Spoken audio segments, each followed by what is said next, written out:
Satnam Shri Waheguru JIO. ਸ਼ਰਵਣ number 1। ਉੱਪਰ ਦੇ 4 ਸਾਧਨ ਕਰ ਲੈਣ ਤੋਂ ਬਾਅਦ ਮਨੁੱਖ ਗਿਆਨ ਦਾ ਅਧਿਕਾਰੀ ਕਹਾਉਂਦਾ ਹੈ। ਫਿਰ ਇਹ ਅਧਿਕਾਰੀ ਗੁਰੂ ਦੀ ਸ਼ਰਨ ਜਾ ਕੇ ਵੇਦਾਂਤ ਸਿਧਾਂਤ ਨੂੰ ਸੁਣਦਾ ਹੈ, ਸ਼ਾਸਤਰ ਅਧਿਐਨ ਕਰਦਾ ਹੈ। ਅਧਿਐਨ ਮੈਨੇ ਪੜ੍ਹਨਾ, ਸਤਸੰਗ ਵਿੱਚ ਜਾਂਦਾ ਹੈ ਅਤੇ ਗੁਰੂ ਦੇ ਮੁਖ ਦੁਆਰਾ ਉਪਨਿਸ਼ਦ ਵਾਕਾਂ ਨੂੰ ਸੁਣਦਾ ਹੈ, ਗੁਰਬਾਣੀ ਸੁਣਦਾ ਹੈ, ਹੋਰ ਧਰਮ ਸ਼ਾਸਤਰਾਂ ਦੇ ਵਚਨ ਸੁਣਦਾ ਹੈ, ਮਹਾਂਪੁਰਖਾਂ ਦੇ ਵਚਨ ਸੁਣਦਾ ਹੈ। ਸਤਿਗੁਰੂ ਇਸ ਨੂੰ ਤਤਮਸੀ ਮਹਾਂਵਾਕ ਦਾ ਉਪਦੇਸ਼ ਦਿੰਦੇ ਹਨ। ਤਤੋਂਗਸੀ, ਕਿ ਹੇ ਜੀਵ ਤੂੰ ਬ੍ਰਹਮ ਦਾ ਸਰੂਪ ਹੈ। ਦੂਸਰਾ, ਮੰਨਣ। ਸਤਿਗੁਰ ਤੋਂ ਸੁਣੇ ਹੋਏ ਬਚਨਾਂ ਨੂੰ ਇਕਾਂਤ ਵਿੱਚ ਬੈਠ ਕੇ ਦਿਲ ਨਾਲ ਸੋਚਦਾ ਹੈ ਅਤੇ ਨਿਸ਼ਚੇ ਪ੍ਰਾਪਤੀ ਦੇ ਲਈ ਉਹਨਾਂ ਨੂੰ ਵਾਰ-ਵਾਰ ਯਾਦ ਕਰਦਾ ਹੈ ਅਤੇ ਡੂੰਘੀ ਵਿਚਾਰ ਕਰਦਾ ਹੈ। ਇਸ ਪ੍ਰਕਾਰ ਇਸ ਨੂੰ ਮੰਨਣ ਗਿਆਨ ਪ੍ਰਾਪਤ ਹੁੰਦਾ ਹੈ। ਸੁਣਨ ਜਾਂ ਪੜ੍ਹਨ ਨੂੰ ਆਪਣੀ ਸੋਚ ਵਿਚਾਰ ਦੀ ਕਸੌਟੀ 'ਤੇ ਲਾ ਕੇ ਜਾਚਨਾ ਅਤੇ ਆਪਣੀ ਅੰਧ ਸ਼ਰਧਾ ਨੂੰ ਗਿਆਨ ਵਿਵੇਕ ਵਿੱਚ ਬਦਲਣਾ, ਅਰਥਾਤ ਉਸ ਵਿੱਚ ਕਿਸੇ ਪ੍ਰਕਾਰ ਦਾ ਸੰਦੇਹ ਨਾ ਰਹਿਣਾ ਹੀ ਮੰਨਣ ਹੈ। ਸਤਿਗੁਰੂ ਜੀ ਦੇ ਬਚਨਾਂ ਨੂੰ ਚਿੱਤ ਵਿੱਚ ਧਾਰਨ ਕਰਨਾ ਹੀ ਮੰਨਣ ਕਰਨਾ ਹੈ। ਹੁਣ ਕਈ ਮੰਨ ਲੈਂਦੇ ਆ ਵੀ ਸ਼ਰਾਬ ਪੀਣੀ ਮਾੜੀ ਹੈ ਜਾਂ ਹੋਰ ਐਬ ਮਾੜੇ ਆ, ਨਿੰਦਿਆ ਮਾੜੀ ਹੈ, ਛੱਡਦੇ ਨਹੀਂ। ਮੰਨਣ ਦਾ ਵੀ ਉਹੀ ਹੈ ਕਿ ਮੰਨ ਕੇ ਉਹ ਕਰਮ ਛੱਡਿਆ ਜਾਏ, ਫਿਰ ਮੰਨਣਾ। ਤੀਜਾ, ਨਿਧਿਆਸਣ। ਅਦਵੈਤ ਗਿਆਨ ਬਿਰਤੀ ਦਾ ਵਾਰ-ਵਾਰ ਅਭਿਆਸ ਕਰਨਾ ਨਿਧਿਆਸਣ ਹੈ।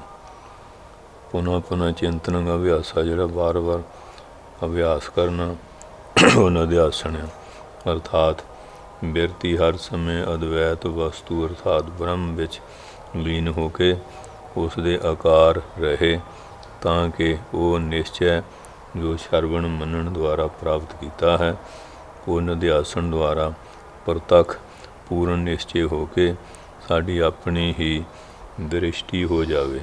ਸਰਵਣ ਅਤੇ ਮੰਨਣ ਕੀਤੇ ਗਿਆਨ ਦਾ ਨਿਧਿਆਸਣ ਦਾ ਹੁੰਦਾ ਗਹਿਰਾ ਧਿਆਨ।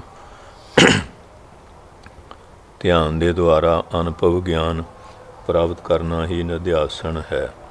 ਅਰਥਾਤ ਬ੍ਰਹਮ ਬਿਰਤੀ ਦਾ ਵਾਰ-ਵਾਰ ਅਭਿਆਸ ਕਰਨਾ ਨਿਧਿਆਸਣ ਹੈ। ਸੁਣਨ ਅਤੇ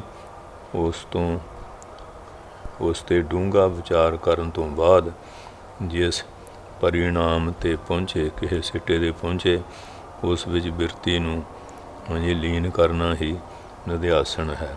ਅਤੇ ਜਦੋਂ ਨਿਧਿਆਸਣ ਪੱਕਾ ਹੋ ਜਾਵੇਗਾ ਉਸ ਸਮੇਂ ਹੀ ਕਲਿਆਣ ਹੋਵੇਗੀ। ਅਰਥਾਤ ਪੂਰਨ ਜਿਹੜਾ ਵਿਸ਼ਵਾਸ ਨਿਸ਼ਚਾ ਹੈ ਉਹ ਹੋਵੇਗਾ ਕਿ ਮੈਂ ਸਤਿਚਿਤ ਆਨੰਦ ਬ੍ਰਹਮ ਹੂੰ, ਕਿ ਮੇਰੀ ਜਿਹੜੀ ਆਤਮਾ ਉਹ ਪ੍ਰਮਾਤਮਾ ਦਾ ਸਰੂਪ ਆ। ਸਤ ਜਿਹੜਾ ਸਦਾ ਹੀ ਰਹੇ, ਚਿੱਤ ਚੇਤਨ ਸਰੂਪ ਆ, ਆਨੰਦ ਸਦਾ ਸੁਖ ਸਰੂਪ ਆ। ਇਸ ਪ੍ਰਕਾਰ ਨਿਧਿਆਸਣ ਤੇ ਸੁਣੇ ਅਤੇ ਮੰਨਣ ਕੀਤੇ ਹੋਏ ਗਿਆਨ ਨੂੰ ਵਿਵਹਾਰਕ ਕਿਰਿਆਤਮਕ ਰੂਪ ਦੇਣ ਦਾ ਹੀ ਨਾਮ ਹੈ। ਸਾਰੇ ਸੰਕਲਪਾਂ ਨੂੰ ਰੋਕ ਕੇ ਮਨ ਨੂੰ ਬ੍ਰਹਮ ਵਿੱਚ ਲੀਨ ਕਰਨਾ ਹੀ ਨਿਧਿਆਸਣ ਹੈ। ਜਦੋਂ ਸਾਧਕ ਸੁਣੇ ਹੋਏ ਵੇਦਾਂਤ ਸ਼ਾਸਤਰ ਨੂੰ ਯੁਕਤੀਆਂ ਦੁਆਰਾ ਉਸ ਨੂੰ ਮਨ ਵਿੱਚ ਚੰਗੀ ਤਰ੍ਹਾਂ ਨਾਲ ਨਿਸ਼ਚਾ ਕਰ ਲੈਂਦਾ ਹੈ, ਅਰਥਾਤ ਮੰਨਣ ਕਰ ਲੈਂਦਾ ਹੈ, ਫਿਰ ਉਹ ਪ੍ਰਤੀ ਦਿਨ ਅਭਿਆਸ ਕਰਦਾ ਹੈ ਕਿ ਮੈਂ ਸਰੀਰ ਤੋਂ ਵੱਖਰਾ ਸਭ ਦਾ ਸਾਕਸ਼ੀ ਆਤਮਾ ਸਤਿਚਿਤ ਆਨੰਦ ਵਿਆਪਕ ਸਵਰੂਪ ਹੂੰ। ਨਾਮ ਰੂਪ ਦਾ ਭੇਦ ਮਿਥਿਆ ਹੈ। ਮੈਂ ਆਤਮ ਸਰੂਪ ਇੱਕ ਅਦਵੈਤ ਰੂਪ ਹੂੰ। ਜਦੋਂ ਇਹ ਨਿਧਿਆਸਣ ਰੂਪ ਅਭਿਆਸ ਨੂੰ ਹਰ ਸਮੇਂ ਜਾਰੀ ਰੱਖਦਾ ਹੈ ਅਤੇ ਜਦੋਂ ਕਦੀ ਬਿਰਤੀ ਨਾਮ ਰੂਪ ਦੀ ਤਰਫ ਆਉਂਦੀ ਵੀ ਹੈ ਤਾਂ ਝੱਟ ਹੀ ਵਿਚਾਰ ਨਾਲ ਉਸ ਨੂੰ ਅਸਲੀ ਆਤਮਾ ਦੀ ਤਰਫ ਲੈ ਜਾਂਦਾ ਹੈ। ਇਸ ਅਭਿਆਸ ਦੇ ਪੱਕਾ ਹੋ ਜਾਣ ਤੋਂ ਅਧਿਕਾਰੀ ਪੁਰਸ਼ ਨੂੰ ਆਪਣੇ ਸਵਰੂਪ ਬ੍ਰਹਮ ਆਤਮਾ ਦਾ ਅਪਰੋਕਸ਼ ਅਨੁਭਵ ਹੋ ਜਾਂਦਾ ਹੈ ਤੇ ਸਾਖਿਆਤ ਪ੍ਰਤੱਖ ਹੋ ਜਾਂਦਾ ਹੈ, ਜਿਸ ਤੋਂ ਅਵਰਣ ਬਿਲਕੁਲ ਦੂਰ ਹੋ ਜਾਂਦਾ ਹੈ। ਫਿਰ ਬੁੱਧੀ ਦੇ ਉੱਤੇ ਕੋਈ ਪਰਦਾ ਵਗੈਰਾ ਨਹੀਂ ਰਹਿੰਦਾ। ਸ਼ਰਵਣ ਅਤੇ ਮੰਨਣ ਨਾਲ ਜੋ ਬੋਧ ਪ੍ਰਾਪਤ ਹੁੰਦਾ ਹੈ, ਉਹ ਨਿਧਿਆਸਨ ਗਹਿਰੇ ਧਿਆਨ ਦੀ ਸਹਾਇਤਾ ਨਾਲ ਅਬੋਧ ਅਵਿਦਿਆ ਨੂੰ ਮਿਟਾ ਦਿੰਦਾ ਹੈ ਅਤੇ ਅਬੋਧ ਦੇ ਨਾਸ ਹੋਣ ਤੋਂ ਆਤਮਾ ਸਵੈੰ ਹੀ ਆਪਣਾ ਪ੍ਰਕਾਸ਼ ਕਰਦਾ ਹੈ, ਕਿਉਂਕਿ ਇਸ ਤੋਂ ਅਵਰਣ ਪਰਦਾ ਜਾਂਦਾ ਰਹਿੰਦਾ ਹੈ। ਜਿਸ ਤਰ੍ਹਾਂ ਸਾਰਾ ਵਾਯੂਮੰਡਲ ਗਰਦ ਨਾਲ ਪੂਰ ਹੋ ਜਾਣ 'ਤੇ ਸੂਰਜ ਨਜ਼ਰ ਨਹੀਂ ਆਉਂਦਾ। ਜਦੋਂ ਹਨੇਰੀ ਆਉਂਦੀ ਹੈ ਅਤੇ ਆਕਾਸ਼ ਘੱਟਾ ਚੜ੍ਹ ਜਾਂਦਾ, ਸੂਰਜ ਨਜ਼ਰ ਨਹੀਂ ਆਉਂਦਾ ਹੈ। ਲੇਕਿਨ ਇਸ ਪਰ ਵਰਖਾ ਹੋ ਜਾਣ 'ਤੇ ਸਾਰੀ ਗਰਦ ਬੈਠ ਜਾਂਦੀ ਹੈ ਅਤੇ ਸੂਰਜ ਸਾਖਿਆਤ ਪ੍ਰਤੱਖ ਦਰਸ਼ਨ ਦੇਣ ਲੱਗਦਾ ਹੈ। ਇਸ ਅਵਸਥਾ ਵਿੱਚ ਵਰਖਾ ਸਵੈੰ ਸੂਰਜ ਨੂੰ ਪ੍ਰਕਾਸ਼ਿਤ ਨਹੀਂ ਕਰਦੀ। ਵਰਖਾ ਸੂਰਜ ਨੂੰ ਪ੍ਰਕਾਸ਼ ਨਹੀਂ ਕਰਦੀ। ਸੂਰਜ ਤਾਂ ਆਪਣੇ ਆਪ ਪ੍ਰਕਾਸ਼ ਰੂਪ ਹੈ, ਪਰ ਉਹ ਗਰਦ ਨੂੰ ਦੂਰ ਕਰਦੀ ਹੈ। ਮਗਰ ਇਸ ਪਰ ਪਰਦੇ ਦੀ ਜੋ ਸੂਰਜ ਅਤੇ ਸਾਡੀਆਂ ਅੱਖਾਂ ਦੇ ਵਿਚਕਾਰ ਵਿੱਚ ਰੁਕਾਵਟ ਸੀ, ਦੂਰ ਕਰ ਦਿੰਦੀ ਹੈ। ਇਹੀ ਅਵਸਥਾ ਬੁੱਧੀ ਦੇ ਗਿਆਨ ਦੀ ਹੈ। ਇਸ ਵਿੱਚ ਅਗਿਆਨ ਦਾ ਪਰਦਾ ਉੱਠ ਜਾਂਦਾ ਹੈ ਅਤੇ ਆਤਮਾ ਦਾ ਪ੍ਰਕਾਸ਼ ਨਜ਼ਰ ਆਉਣ ਲੱਗ ਜਾਂਦਾ ਹੈ। ਗਿਆਨ ਸਵੈੰ ਆਤਮਾ ਨੂੰ ਪ੍ਰਕਾਸ਼ਿਤ ਨਹੀਂ ਕਰਦਾ। ਆਤਮਾ ਤਾਂ ਸੂਰਜ ਦੀ ਤਰ੍ਹਾਂ ਸਵੈੰ ਪ੍ਰਕਾਸ਼ ਹੈ। ਦੋ ਪੁਰਖਾਂ ਦੇ ਵਿਚਕਾਰ ਵਿੱਚ ਚਾਦਰ ਦਾ ਵੀ ਪਰਦਾ ਹੋਵੇ ਤਾਂ ਉਹ ਹੋਰ ਹੋ ਜਾਂਦਾ ਹੈ।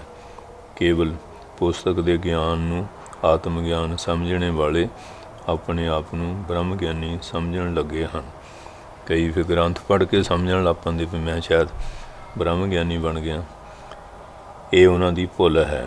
ਆਤਮਾ ਸਦਾ ਪ੍ਰਾਪਤ ਹੋਣ 'ਤੇ ਵੀ ਅਵਿਦਿਆ ਦੇ ਕਾਰਨ ਆਪ ਪ੍ਰਾਪਤ ਦੇ ਸਮਾਨ ਪ੍ਰਤੀਤ ਹੁੰਦਾ ਹੈ। ਇਹ ਤਾਂ ਨਿਤ ਪ੍ਰਾਪਤ ਦੀ ਹੀ ਪ੍ਰਾਪਤੀ ਹੈ, ਅਰਥਾਤ ਆਤਮਾ ਹੈ ਤਾਂ ਪ੍ਰਾਪਤ, ਲੇਕਿਨ ਅਗਿਆਨ ਦੇ ਕਾਰਨ ਅਸੀਂ ਉਸ ਨੂੰ ਭੁੱਲ ਗਏ ਹਾਂ। ਸਰੀਰ ਨੂੰ ਹੀ ਅਸੀਂ ਆਤਮਾ ਸਮਝ ਰੱਖਿਆ ਹੈ। ਇਸ ਤਰ੍ਹਾਂ ਗਲੇ ਦੀ ਮਾਲਾ ਖਿਸਕ ਕੇ ਪਿੱਠ ਵੱਲ ਚਲੀ ਗਈ ਹੈ ਅਤੇ ਅਸੀਂ ਉਸ ਨੂੰ ਗਲੇ ਵਿੱਚ ਹੀ ਲੱਭਦੇ ਹਾਂ। ਲੇਕਿਨ ਜਦੋਂ ਕੋਈ ਦੱਸਦਾ ਹੈ ਕਿ ਮਾਲਾ ਤਾਂ ਪਿੱਛੇ ਪਿੱਠ 'ਤੇ ਹੈ, ਤਾਂ ਸਾਨੂੰ ਉਹ ਮਾਲਾ ਮਿਲ ਜਾਂਦੀ ਹੈ, ਕਿਉਂਕਿ ਮਾਲਾ ਗੁੰਮ ਤਾਂ ਨਹੀਂ ਸੀ ਹੋਈ ਕਿਹਾ ਹੈ। ਉਪਨਿਸ਼ਦ ਦਾ ਅਰਥ ਇਹੀ ਹੈ, ਹੋਣਾ ਈਸ਼ ਸਮੀਪ, ਬੈਠਣਾ ਈਸ਼ ਧਿਆਨ ਵਿੱਚ, ਲਏ ਵਿਵੇਕ ਸੋ ਦੀਪ। ਉਪਮੈਨੇ ਹੁੰਦਾ ਸਮੀਪ, ਨੇੜੇ ਹੋ ਕੇ ਬਹਿਣਾ। ਇਸ ਕਰਕੇ ਇਸ ਤਰ੍ਹਾਂ ਕਹਿੰਦੇ ਜਿਹੜਾ ਈਸ਼ਵਰ ਦਾ ਧਿਆਨ ਵਿੱਚ ਹੈਗਾ, ਬੈਠਣਾ ਅਤੇ ਵਿਵੇਕ ਰੂਪੀ ਗਿਆਨ ਰੂਪੀ ਦੀਵੇ ਨਾਲ ਹੀ ਕੋਲ ਪਈ ਚੀਜ਼ ਭਾਵੇਂ ਹਨੇਰਾ ਹੋਵੇ ਤਾਂ ਨਜ਼ਰ ਨਹੀਂ ਨਾ ਆਉਂਦੀ, ਜਦੋਂ ਪ੍ਰਕਾਸ਼ ਹੋਵੇ ਤਾਂ ਨਜ਼ਰ ਆ ਜਾਂਦੀ ਹੈ। ਅਗਿਆਨ ਦੇ ਕਾਰਨ ਕਈ ਕਹਿੰਦੇ ਹਨ ਕਿ ਅਗਰ ਤੂੰ ਜੋਤੀ ਸਵਰੂਪ ਹੈ ਤਾਂ ਫਿਰ ਇਸ ਨੂੰ ਪਹਿਚਾਣ ਦੀ ਕੀ ਜ਼ਰੂਰਤ ਹੈ। ਮੂੰਹ ਵੀ ਤਾਂ ਸਾਡਾ ਆਪਣਾ ਹੀ ਹੁੰਦਾ ਹੈ, ਲੇਕਿਨ ਸ਼ੀਸ਼ੇ ਵਿੱਚ ਮੂੰਹ ਦੇਖਣਾ ਪੈਂਦਾ ਹੈ। ਬਿਨਾਂ ਸ਼ੀਸ਼ੇ ਤੋਂ ਸਾਨੂੰ ਆਪਣਾ ਮੂੰਹ ਵੀ ਨਜ਼ਰ ਨਹੀਂ ਆਉਂਦਾ। ਜਿਸ ਤਰ੍ਹਾਂ ਸ਼ੀਸ਼ਾ ਇੱਕ ਮੂੰਹ ਦੇਖਣ ਵਾਲਾ ਯੰਤਰ ਹੈ, ਇਸੇ ਤਰ੍ਹਾਂ ਸ਼ੁੱਧ ਚਿੱਤ ਵਿੱਚ ਹੀ ਬ੍ਰਹਮ ਦਾ ਅਰਥਾਤ ਆਪਣਾ ਅਕਸ ਦਿਖਾਈ ਦੇਵੇਗਾ। ਇਸ ਲਈ ਬ੍ਰਹਮ ਤਾਂ ਸਾਡਾ ਆਪਣਾ ਆਪ ਹੈ, ਸਭ ਸਿੱਧੀਆਂ ਦਾ ਭੰਡਾਰ ਹੈ, ਸਾਰੀ ਸ਼ਕਤੀਆਂ ਦਾ ਕੋਸ਼ ਖਜ਼ਾਨਾ ਹੈ। ਸਾਰੀ ਸ਼ਕਲਾਂ ਦੀ ਟਕਸਾਲ ਤਾਂ ਅਸੀਂ ਸਵੈਂ ਆਪ ਹੀ ਹਾਂ। ਇਸ ਲਈ ਕਿਹਾ ਹੈ, ਜਿਸ ਖੁਦਾ ਦੀ ਤੈਨੂੰ ਤਲਾਸ਼ ਦਾ ਰਹਿੰਦਾ ਹੈ, ਸ਼ਬੋ ਰੋਜ਼ ਖਿਆਲ, ਹਰ ਰੋਜ਼ ਖਿਆਲ ਰਹਿੰਦਾ ਹੈ, ਮੁਕਤ ਤੁਮ ਆਪ ਹੋ, ਫਿਰ ਕੈਸੇ ਜੁਦਾਈ ਕਾ ਵਿਸਾਲ। ਕਹਿੰਦੇ ਤੁਸੀਂ ਤਾਂ ਮੁਕਤ ਹੈ, ਤੇਰੀ ਆਤਮਾ, ਜੁਦਾਈ ਦਾ ਹੈ ਅਤੇ ਵਿਸਾਲ ਮਿਲਾਪ ਦਾ ਤਾਂ ਫਿਰ ਸਵਾਲ ਨਹੀਂ। ਆਤਮਾ ਤਾਂ ਨਾਲ ਹੀ ਹੈ, ਪਰ ਜਿਵੇਂ ਹੁਣ ਧਰਤੀ ਵਿੱਚ ਕਿੰਨੇ ਪਦਾਰਥ ਪਏ ਆ ਅਤੇ ਜਿਨ੍ਹਾਂ ਨੂੰ ਸੋਝੀ ਉਹ ਤਾਂ ਲਾਭ ਲੈ ਲੈਂਦੇ ਆ, ਨਹੀਂ ਪਏ ਉਹ ਵੀ ਕੰਮ ਨਹੀਂ ਸਾਰਦੇ। ਇਸ ਤਰ੍ਹਾਂ ਆਤਮਾ ਤਾਂ ਅੰਦਰ ਹੀ ਹੈ, ਜਿਨ੍ਹਾਂ ਨੂੰ ਪ੍ਰਾਪਤ ਕਰ ਲਿਆ ਅਤੇ ਆਨੰਦੋ ਹੀ ਆਨੰਦ ਹੈ, ਜੇ ਨਹੀਂ ਅਤੇ ਫਿਰ ਕਲੇਸ਼ ਹੀ ਹੈ। ਬਦਾਂਤ ਤਾਂ ਜੀਵ ਅਤੇ ਬ੍ਰਹਮ ਦੀ ਏਕਤਾ ਮੰਨਦਾ ਹੈ, ਕਿਉਂਕਿ ਜਦੋਂ ਗਿਆਨ ਅਵਸਥਾ ਚੱਲ ਜਾਂਦਾ ਵਿਦ ਨਾਮ ਹੁੰਦਾ ਜਾਣਨਾ, वेदांत मैंने वो ज्ञान ਜਿਹਦੇ ਦੁਆਰਾ ਅਸੀਂ ਜਾਣਦੇ ਹਾਂ। ਜੀਵ ਅਤੇ ਬ੍ਰਹਮ ਦੀ ਏਕਤਾ ਮੰਨਦਾ ਹੈ, ਇਹੀ वेदांत ਦਾ ਸਾਰ ਹੈ। ਲੇਕਿਨ ਅਗਿਆਨ ਦੇ ਬਸ ਜੀਵ ਆਪਣੇ ਆਪ ਨੂੰ ਬ੍ਰਹਮ ਤੋਂ ਵੱਖਰਾ ਮੰਨਦਾ ਹੈ। ਜਦੋਂ ਤੱਕ ਅਸੀਂ ਆਪਣੇ ਆਪ ਨੂੰ ਬ੍ਰਹਮ ਤੋਂ ਵੱਖਰਾ ਵਿਚਾਰ ਕਰਦੇ ਹਾਂ, ਤਦ ਤੱਕ ਮੋਕਸ਼ ਦੀ ਪ੍ਰਾਪਤੀ ਨਹੀਂ ਹੋ ਸਕਦੀ। ਜਿੰਨੀ ਅੰਤਰਦ੍ਰਿਸ਼ਟੀ ਗਹਿਰੀ ਹੋਵੇਗੀ, ਉਨਾ ਹੀ ਗਿਆਨ ਦਾ ਪ੍ਰਕਾਸ਼ ਹੋਵੇਗਾ ਅਤੇ ਆਤਮਾ ਦਾ ਸਾਖਿਆਤਕਾਰ ਹੋਵੇਗਾ। ਜਿਸ ਤਰ੍ਹਾਂ ਹਨੇਰੀ ਰਾਤ ਨੂੰ ਖੰਭੇ ਵਿੱਚ ਪੁਰਸ਼ ਦਾ ਭਰਮ ਹੋਇਆ ਕਰਦਾ ਹੈ। ਉਹ ਵੀ ਠੂਠ ਜਿਹਾ ਦੇਖ ਕੇ ਡਰੂਗਾ, ਪਤਾ ਨਹੀਂ ਚੋਰ ਹੀ ਆ, ਉਹ ਭਰਮ ਹੁੰਦਾ। ਵਾਸਤੇ ਵਿੱਚ ਤਾਂ ਉਹ ਠੂਠ ਆ, ਦਰਖਤ ਦਾ ਮੁੰਡ ਜਿਹਾ ਹੈ। ਇਸੀ ਪ੍ਰਕਾਰ ਬ੍ਰਹਮ ਵਿੱਚ ਜੀਵ ਦਾ ਭਰਮ ਹੋ ਰਿਹਾ ਹੈ। ਗਿਆਨ ਦੇ ਪ੍ਰਕਾਸ਼ ਤੋਂ ਅਸਲੀ ਰੂਪ ਨੂੰ ਜਾਣ ਲੈਣ ਤੋਂ ਹੀ ਇਹ ਭਰਮ ਮਿਟ ਜਾਵੇਗਾ। ਇਸੀ ਪ੍ਰਕਾਰ ਹੀ ਅਵਿਦਿਆ ਦੀ ਅੰਧੇਰੀ ਰਾਤ ਵਿੱਚ ਬ੍ਰਹਮ ਦੇ ਅੰਦਰ ਜੀਵ ਦਾ ਭਰਮ ਹੋ ਰਿਹਾ ਹੈ। ਪਰ ਜਦੋਂ ਗਿਆਨ ਦੇ ਪ੍ਰਕਾਸ਼ ਵਿੱਚ ਜੀਵ ਦੇ ਅਸਲ ਰੂਪ ਨੂੰ ਦੇਖਿਆ ਜਾਵੇਗਾ, ਤਦੋਂ ਇਹੀ ਜੀਵ ਹੀ ਬ੍ਰਹਮ ਨਜ਼ਰ ਆਵੇਗਾ ਅਤੇ ਜੀਵਪਨਾ ਦਾ ਭਰਮ ਦੂਰ ਹੋ ਜਾਵੇਗਾ ਅਤੇ ਇਹੀ ਬੂੰਦ ਸਾਗਰ ਨਜ਼ਰ ਆਉਣ ਲੱਗ ਜਾਵੇਗੀ। ਮਨੁੱਖ ਜਿਸ ਤਰ੍ਹਾਂ ਸੋਚਦਾ ਹੈ, ਉਸ ਤਰ੍ਹਾਂ ਹੀ ਹੋ ਜਾਂਦਾ ਹੈ। ਮੈਂ ਬ੍ਰਹਮ ਹੁੰਦਾ ਲਗਾਤਾਰ ਵਿਚਾਰ ਉਸ ਨੂੰ ਬ੍ਰਹਮ ਬਣਾ ਦਿੰਦਾ ਹੈ। ਗਿਆਨੀ ਆਪਣੇ ਆਪ ਨੂੰ ਦੇਹ, ਪ੍ਰਾਣ, ਇੰਦਰੀਆਂ ਅਤੇ ਜਿਹੜਾ ਅਗਿਆਨੀ ਆਪਣੇ ਆਪ ਨੂੰ ਦੇਹ, ਪ੍ਰਾਣ, ਇੰਦਰੀਆਂ ਅਤੇ ਅੰਤःਕਰਨ ਸਮਝਦਾ। ਜਿਹੜਾ ਗਿਆਨਵਾਨ ਆ, ਉਹ ਆਪਣੇ ਨੂੰ ਦੇਹ, ਪ੍ਰਾਣ, ਇੰਦਰੀਆਂ ਅਤੇ ਅੰਤঃਕਰਨ ਆਦਿ ਤੋਂ ਵੱਖਰਾ ਮੰਨ ਕੇ ਆਪਣੇ ਵਿੱਚ ਸਤਿਚਿਤ ਆਨੰਦ ਸਰੂਪ ਬ੍ਰਹਮ ਦੀ ਭਾਵਨਾ ਹੀ ਕਰਦਾ ਹੈ, ਜਿਸ ਤੋਂ ਬ੍ਰਹਮ ਰੂਪ ਹੀ ਹੋ ਜਾਂਦਾ ਹੈ। ਕਿਹਾ ਹੈ, ਬਿਰਤੀ ਬ੍ਰਹਮ ਆਕਾਰ ਹੋ, ਕਰ ਜਗਤ ਕਾ ਬਾਧ। ਬਿਰਤੀ ਬ੍ਰਹਮਾਕਾਰ ਹੋਵੇ ਅਤੇ ਜਗਤ ਜਿਹੜਾ ਉਹਨੂੰ ਮਿਥਿਆ ਜਾਣ। ਸਤਿਯੁਗ ਅਸਲੀ ਇਹੀ ਹੈ, ਕਹੋ ਵੇਦ ਅਤੇ ਸਾਧ। ਇਹੀ ਸਤਿਯੁਗ ਆ, ਕਹਿੰਦੇ ਵੇਦ ਵੀ ਅਤੇ ਬਾਣੀ ਵੀ ਕਹਿੰਦੀ ਹੈ ਅਤੇ ਸਾਧੂ ਵੀ ਕਹਿੰਦੇ। ਮੈਂ ਮੇਰਾ ਜਾਵੇ ਤਵੀ ਇੱਕ ਆਤਮ ਹੈ ਹੋ ਭਾਨ। ਜਦੋਂ ਮੈਂ ਮੇਰੀ ਦਾ ਖਤਮ ਹੋ ਜਾਏ, ਫਿਰ ਇੱਕ ਆਤਮਾ ਹੀ ਪ੍ਰਕਾਸ਼ ਹੋ ਜਾਂਦੀ ਹੈ। ਰਹੇ ਦੂਈ ਦਾ ਨਾਮ ਨਾ, ਸਤਿਯੁਗ ਪੂਰਾ ਜਾਣ। ਦੂਈ ਦਾ ਨਾਂ ਨਹੀਂ ਰਹਿੰਦਾ, ਉੱਥੇ ਕਹਿੰਦੇ ਸਤਿਯੁਗ ਬਣ ਜਾਂਦਾ ਹੈ। ਇੱਥੇ ਕਲਾ, ਉੱਥੇ ਕਲਯੁਗ ਹੈ। ਜਿੱਥੇ ਸਤ ਆ ਗਿਆ, ਸਤਿਯੁਗ ਹੈ। ਅਤੇ ਕਿਹਾ ਹੈ, ਹਰ ਜਗ੍ਹਾ ਮੌਜੂਦ ਹੈ, ਪਰ ਉਹ ਨਜ਼ਰ ਨਹੀਂ ਆਉਂਦਾ। ਗਿਆਨ ਸਾਧਨ ਦੇ ਬਿਨਾਂ ਉਸ ਨੂੰ ਕੋਈ ਨਹੀਂ ਪਾਉਂਦਾ। ਹੈ ਤਾਂ ਸਾਰੀਆਂ ਜਗ੍ਹਾ 'ਚ ਹੀ, ਪਰ ਜਿੰਨਾ ਚਿਰ ਗਿਆਨ ਦਾ ਸਾਧਨ ਨਹੀਂ, ਕੋਈ ਪ੍ਰਾਪਤ ਨਹੀਂ ਕਰ ਸਕਦਾ। ਮੋਕਸ਼ ਕਿਸ ਤਰ੍ਹਾਂ ਪ੍ਰਾਪਤ ਹੁੰਦਾ ਹੈ, ਇਸ ਦਾ ਅਸੀਂ ਥੋੜ੍ਹੇ ਸ਼ਬਦਾਂ ਵਿੱਚ ਵਰਣਨ ਕਰ ਸਕਦੇ ਹਾਂ।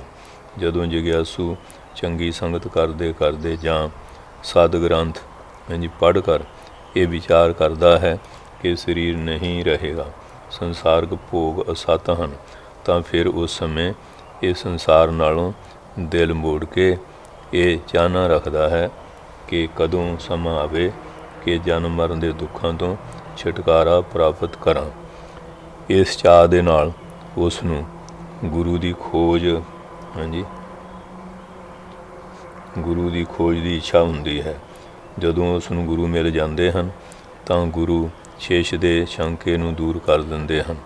ਜਦੋਂ ਉਸ ਨੂੰ ਗੁਰੂ 'ਤੇ ਪੂਰਨ ਸ਼ਰਧਾ ਹੋ ਜਾਂਦੀ ਹੈ ਕਿ ਉਹ ਮੈਨੂੰ ਮੰਜ਼ਿਲ 'ਤੇ ਪਹੁੰਚਾ ਦੇਣਗੇ, ਤਾਂ ਗੁਰੂ ਉਸ ਦਾ ਸੰਸਾਰ ਤੋਂ ਮੂੰਹ ਮੁੜਿਆ ਦੇਖ ਕੇ ਉਸ ਨੂੰ ਗਿਆਨ ਦਿੰਦੇ ਹਨ, ਜਿਸ ਨਾਲ ਉਸ ਦਾ ਅਗਿਆਨ ਦੂਰ ਹੋ ਜਾਂਦਾ ਹੈ। ਜਦੋਂ ਉਹ ਮਹਾਂਵਾਕ ਦਾ ਅਰਥ ਸੁਣ ਕੇ ਉਸ ਦਾ ਸਵੈੰਗ ਅਭਿਆਸ ਕਰਦਾ ਹੈ, ਤਾਂ ਸਮਾਂ ਪਾ ਕੇ ਉਸ ਨੂੰ ਆਪਣੇ ਸਵਰੂਪ ਦਾ ਅਨੁਭਵ ਹੋ ਜਾਂਦਾ ਹੈ ਅਤੇ ਉਸ ਨੂੰ ਮੋਕਸ਼ ਦੀ ਪ੍ਰਾਪਤੀ ਹੋ ਜਾਂਦੀ ਹੈ। ਹੁਣ ਜਿਵੇਂ ਕੋਈ ਲੜਕਾ ਸੀ ਅਤੇ ਉਹ ਅਮੀਰਾਂ ਦਾ ਹੀ ਪਾਰਸ ਲੈ ਗਿਆ, ਅਤੇ ਸੰਤਾਂ ਨੇ ਕਥਾ ਕਿਹਾ ਸੀ ਵੀ ਪਾਰਸ ਤਾਂ ਤੁਹਾਨੂੰ ਸੋਨਾ ਬਣਾ ਦਿੰਦਾ, ਪਰ ਪਾਰਸ ਨਹੀਂ। ਅਤੇ ਸੰਤ ਜਿਹੜੇ ਆ, ਜਿਹੜਾ ਉਹਨਾਂ ਦੀ ਸੰਗਤ ਕਰਦਾ, ਉਹਨੂੰ ਆਪਣਾ ਰੂਪ ਦੇ ਦਿੰਦੇ ਆ। ਅਤੇ ਉਹ ਕਹਿੰਦੇ ਕਰਕੇ ਦਿਖਾਓ। ਸੰਤਾਂ ਨੇ ਸਮਝਾਉਣ ਲਈ ਕੀ ਕੀਤਾ, ਪਾਰਸ ਦੇ ਅਤੇ ਲੋਹੇ ਦੇ ਵਿਚਾਲੇ ਬਰੀਕ ਜਿਹਾ ਪੜਦਾ ਰੱਖ ਕੇ ਧਾਗਾ ਲਪੇਟਦਾ, ਕਹਿੰਦੇ ਲਓ ਅਲਮਾਰੀ 'ਚ ਰੱਖ ਦਿਓ, ਇਹ ਸੋਨਾ ਬਣ ਜਾ। ਜਦੋਂ ਕਿਤੇ ਅਲਮਾਰੀ ਸਾਫ਼ ਕਰਨ ਲੱਗਾ, ਪਾਰਸ ਲੋਹਾ ਲੋਹਾ। ਕਹਿੰਦੇ ਮਹਾਰਾਜ ਤੁਸੀਂ ਤਾਂ ਇਹ ਗੱਲ ਕਹਿੰਦੇ ਸੀ ਕਿ ਪਾਰਸ ਵੀ ਝੂਠਾ, ਤੁਸੀਂ ਵੀ। ਕਹਿੰਦੇ ਲਿਆ ਥਾਂ ਇਹ ਲਿਆ ਕੇ ਖੋਲ੍ਹਿਆ, ਦਿਖਾ ਲਿਆ ਵੀ ਵਿੱਚ ਪੜਦਾ ਸੀ। ਪਾਰਸ ਨੂੰ ਲੋਹਾ ਟੱਚ ਨਹੀਂ ਹੋਇਆ, ਛੂਹਿਆ ਨਹੀਂ, ਅਤੇ ਉਹ ਸੋਨਾ ਬਣੇ ਕਿਵੇਂ? ਕਹਿੰਦੇ ਜਿੰਨਾ ਚਿਰ ਤੇਰੇ ਮਨ ਦੀ ਬਿਰਤੀ ਗੁਰੂ ਦੇ ਬਚਨਾਂ ਨਾਲ ਨਹੀਂ ਜੁੜਦੀ ਅਤੇ ਤੇਰਾ ਜੀਵਨ ਕਿਵੇਂ ਪਲਟੇਗਾ? ਗਿਆਨ ਯੋਗ ਦੇ ਅਭਿਆਸ ਲਈ ਵਿਧੀ। ਜਦੋਂ ਮੈਂ ਹੀ ਸਭ ਦਾ ਦ੍ਰਿਸ਼ਟਾ ਹੂੰ ਤਾਂ ਮੈਨੂੰ ਇਸ ਤਰ੍ਹਾਂ ਦਾ ਆਪਣਾ ਅਸਲ ਸਰੂਪ ਕਿਉਂ ਨਹੀਂ ਦਿਸਦਾ? ਇਹ ਪ੍ਰਸ਼ਨ ਹੈ।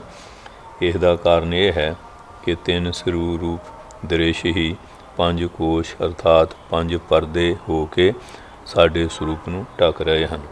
ਜਦੋਂ ਇਹ ਪਰਦੇ ਦੂਰ ਹੋ ਜਾਣਗੇ ਤਦੋਂ ਅਸਲ ਰੂਪ ਦਾ ਭਾਨ ਹੋਵੇਗਾ। ਇਹ ਕੋਸ਼ ਜੋ ਆਤਮਾ ਨੂੰ ਢੱਕ ਰਹੇ ਹਨ, ਇਹਨਾਂ ਨੂੰ ਦੂਰ ਕਰਨ ਦੀ ਵਿਧੀ ਇਹ ਹੈ ਕਿ ਜਿਸ ਤਰ੍ਹਾਂ ਛਿਲਕਾ ਉਤਾਰਨ ਦੇ ਨਾਲ ਕਾਨਾ ਸਾਫ਼ ਨਿਕਲ ਆਉਂਦਾ, ਜਿਵੇਂ ਮੁੰਜ ਚੋਂ ਤੀਲ ਕੱਢ ਲਈਏ ਸਾਫ਼ ਹੋ ਜਾਂਦੀ ਨਾ, ਅਤੇ ਸਫੈਦ ਚਾਵਲ ਜਿਹੜੇ ਆਪਣਾ ਮੋਲਿਆਂ 'ਚ ਕੁੱਟਦੇ ਹਾਂ, ਹਾਂਜੀ, ਅਤੇ ਸਫੈਦ ਚਾਵਲ ਨਿਕਲ ਆਉਂਦੇ ਹਨ। ਇਸੀ ਤਰ੍ਹਾਂ ਗਿਆਨ ਦੀ ਪ੍ਰਾਪਤੀ ਤੋਂ ਕੋਸ਼ ਦੂਰ ਹੋ ਕੇ ਆਤਮਾ ਬ੍ਰਹਮ ਦਾ ਸੰਸਭ ਪਰਜੈ ਰਹਿਤ ਸਾਖਿਅਤ ਅਨੁਭਵ ਹੋ ਜਾਂਦਾ। ਸੰਸਾ ਹੁੰਦਾ 2 ਕੋਟੀ ਵਾਲਾ ਵਿਚਾਰ, ਬਪਰਜੈ ਹੁੰਦਾ ਹਾਂਜੀ ਸਿੱਧੀ ਗੱਲ ਨੂੰ ਵੀ ਉਲਟੀ ਸਮਝਣਾ।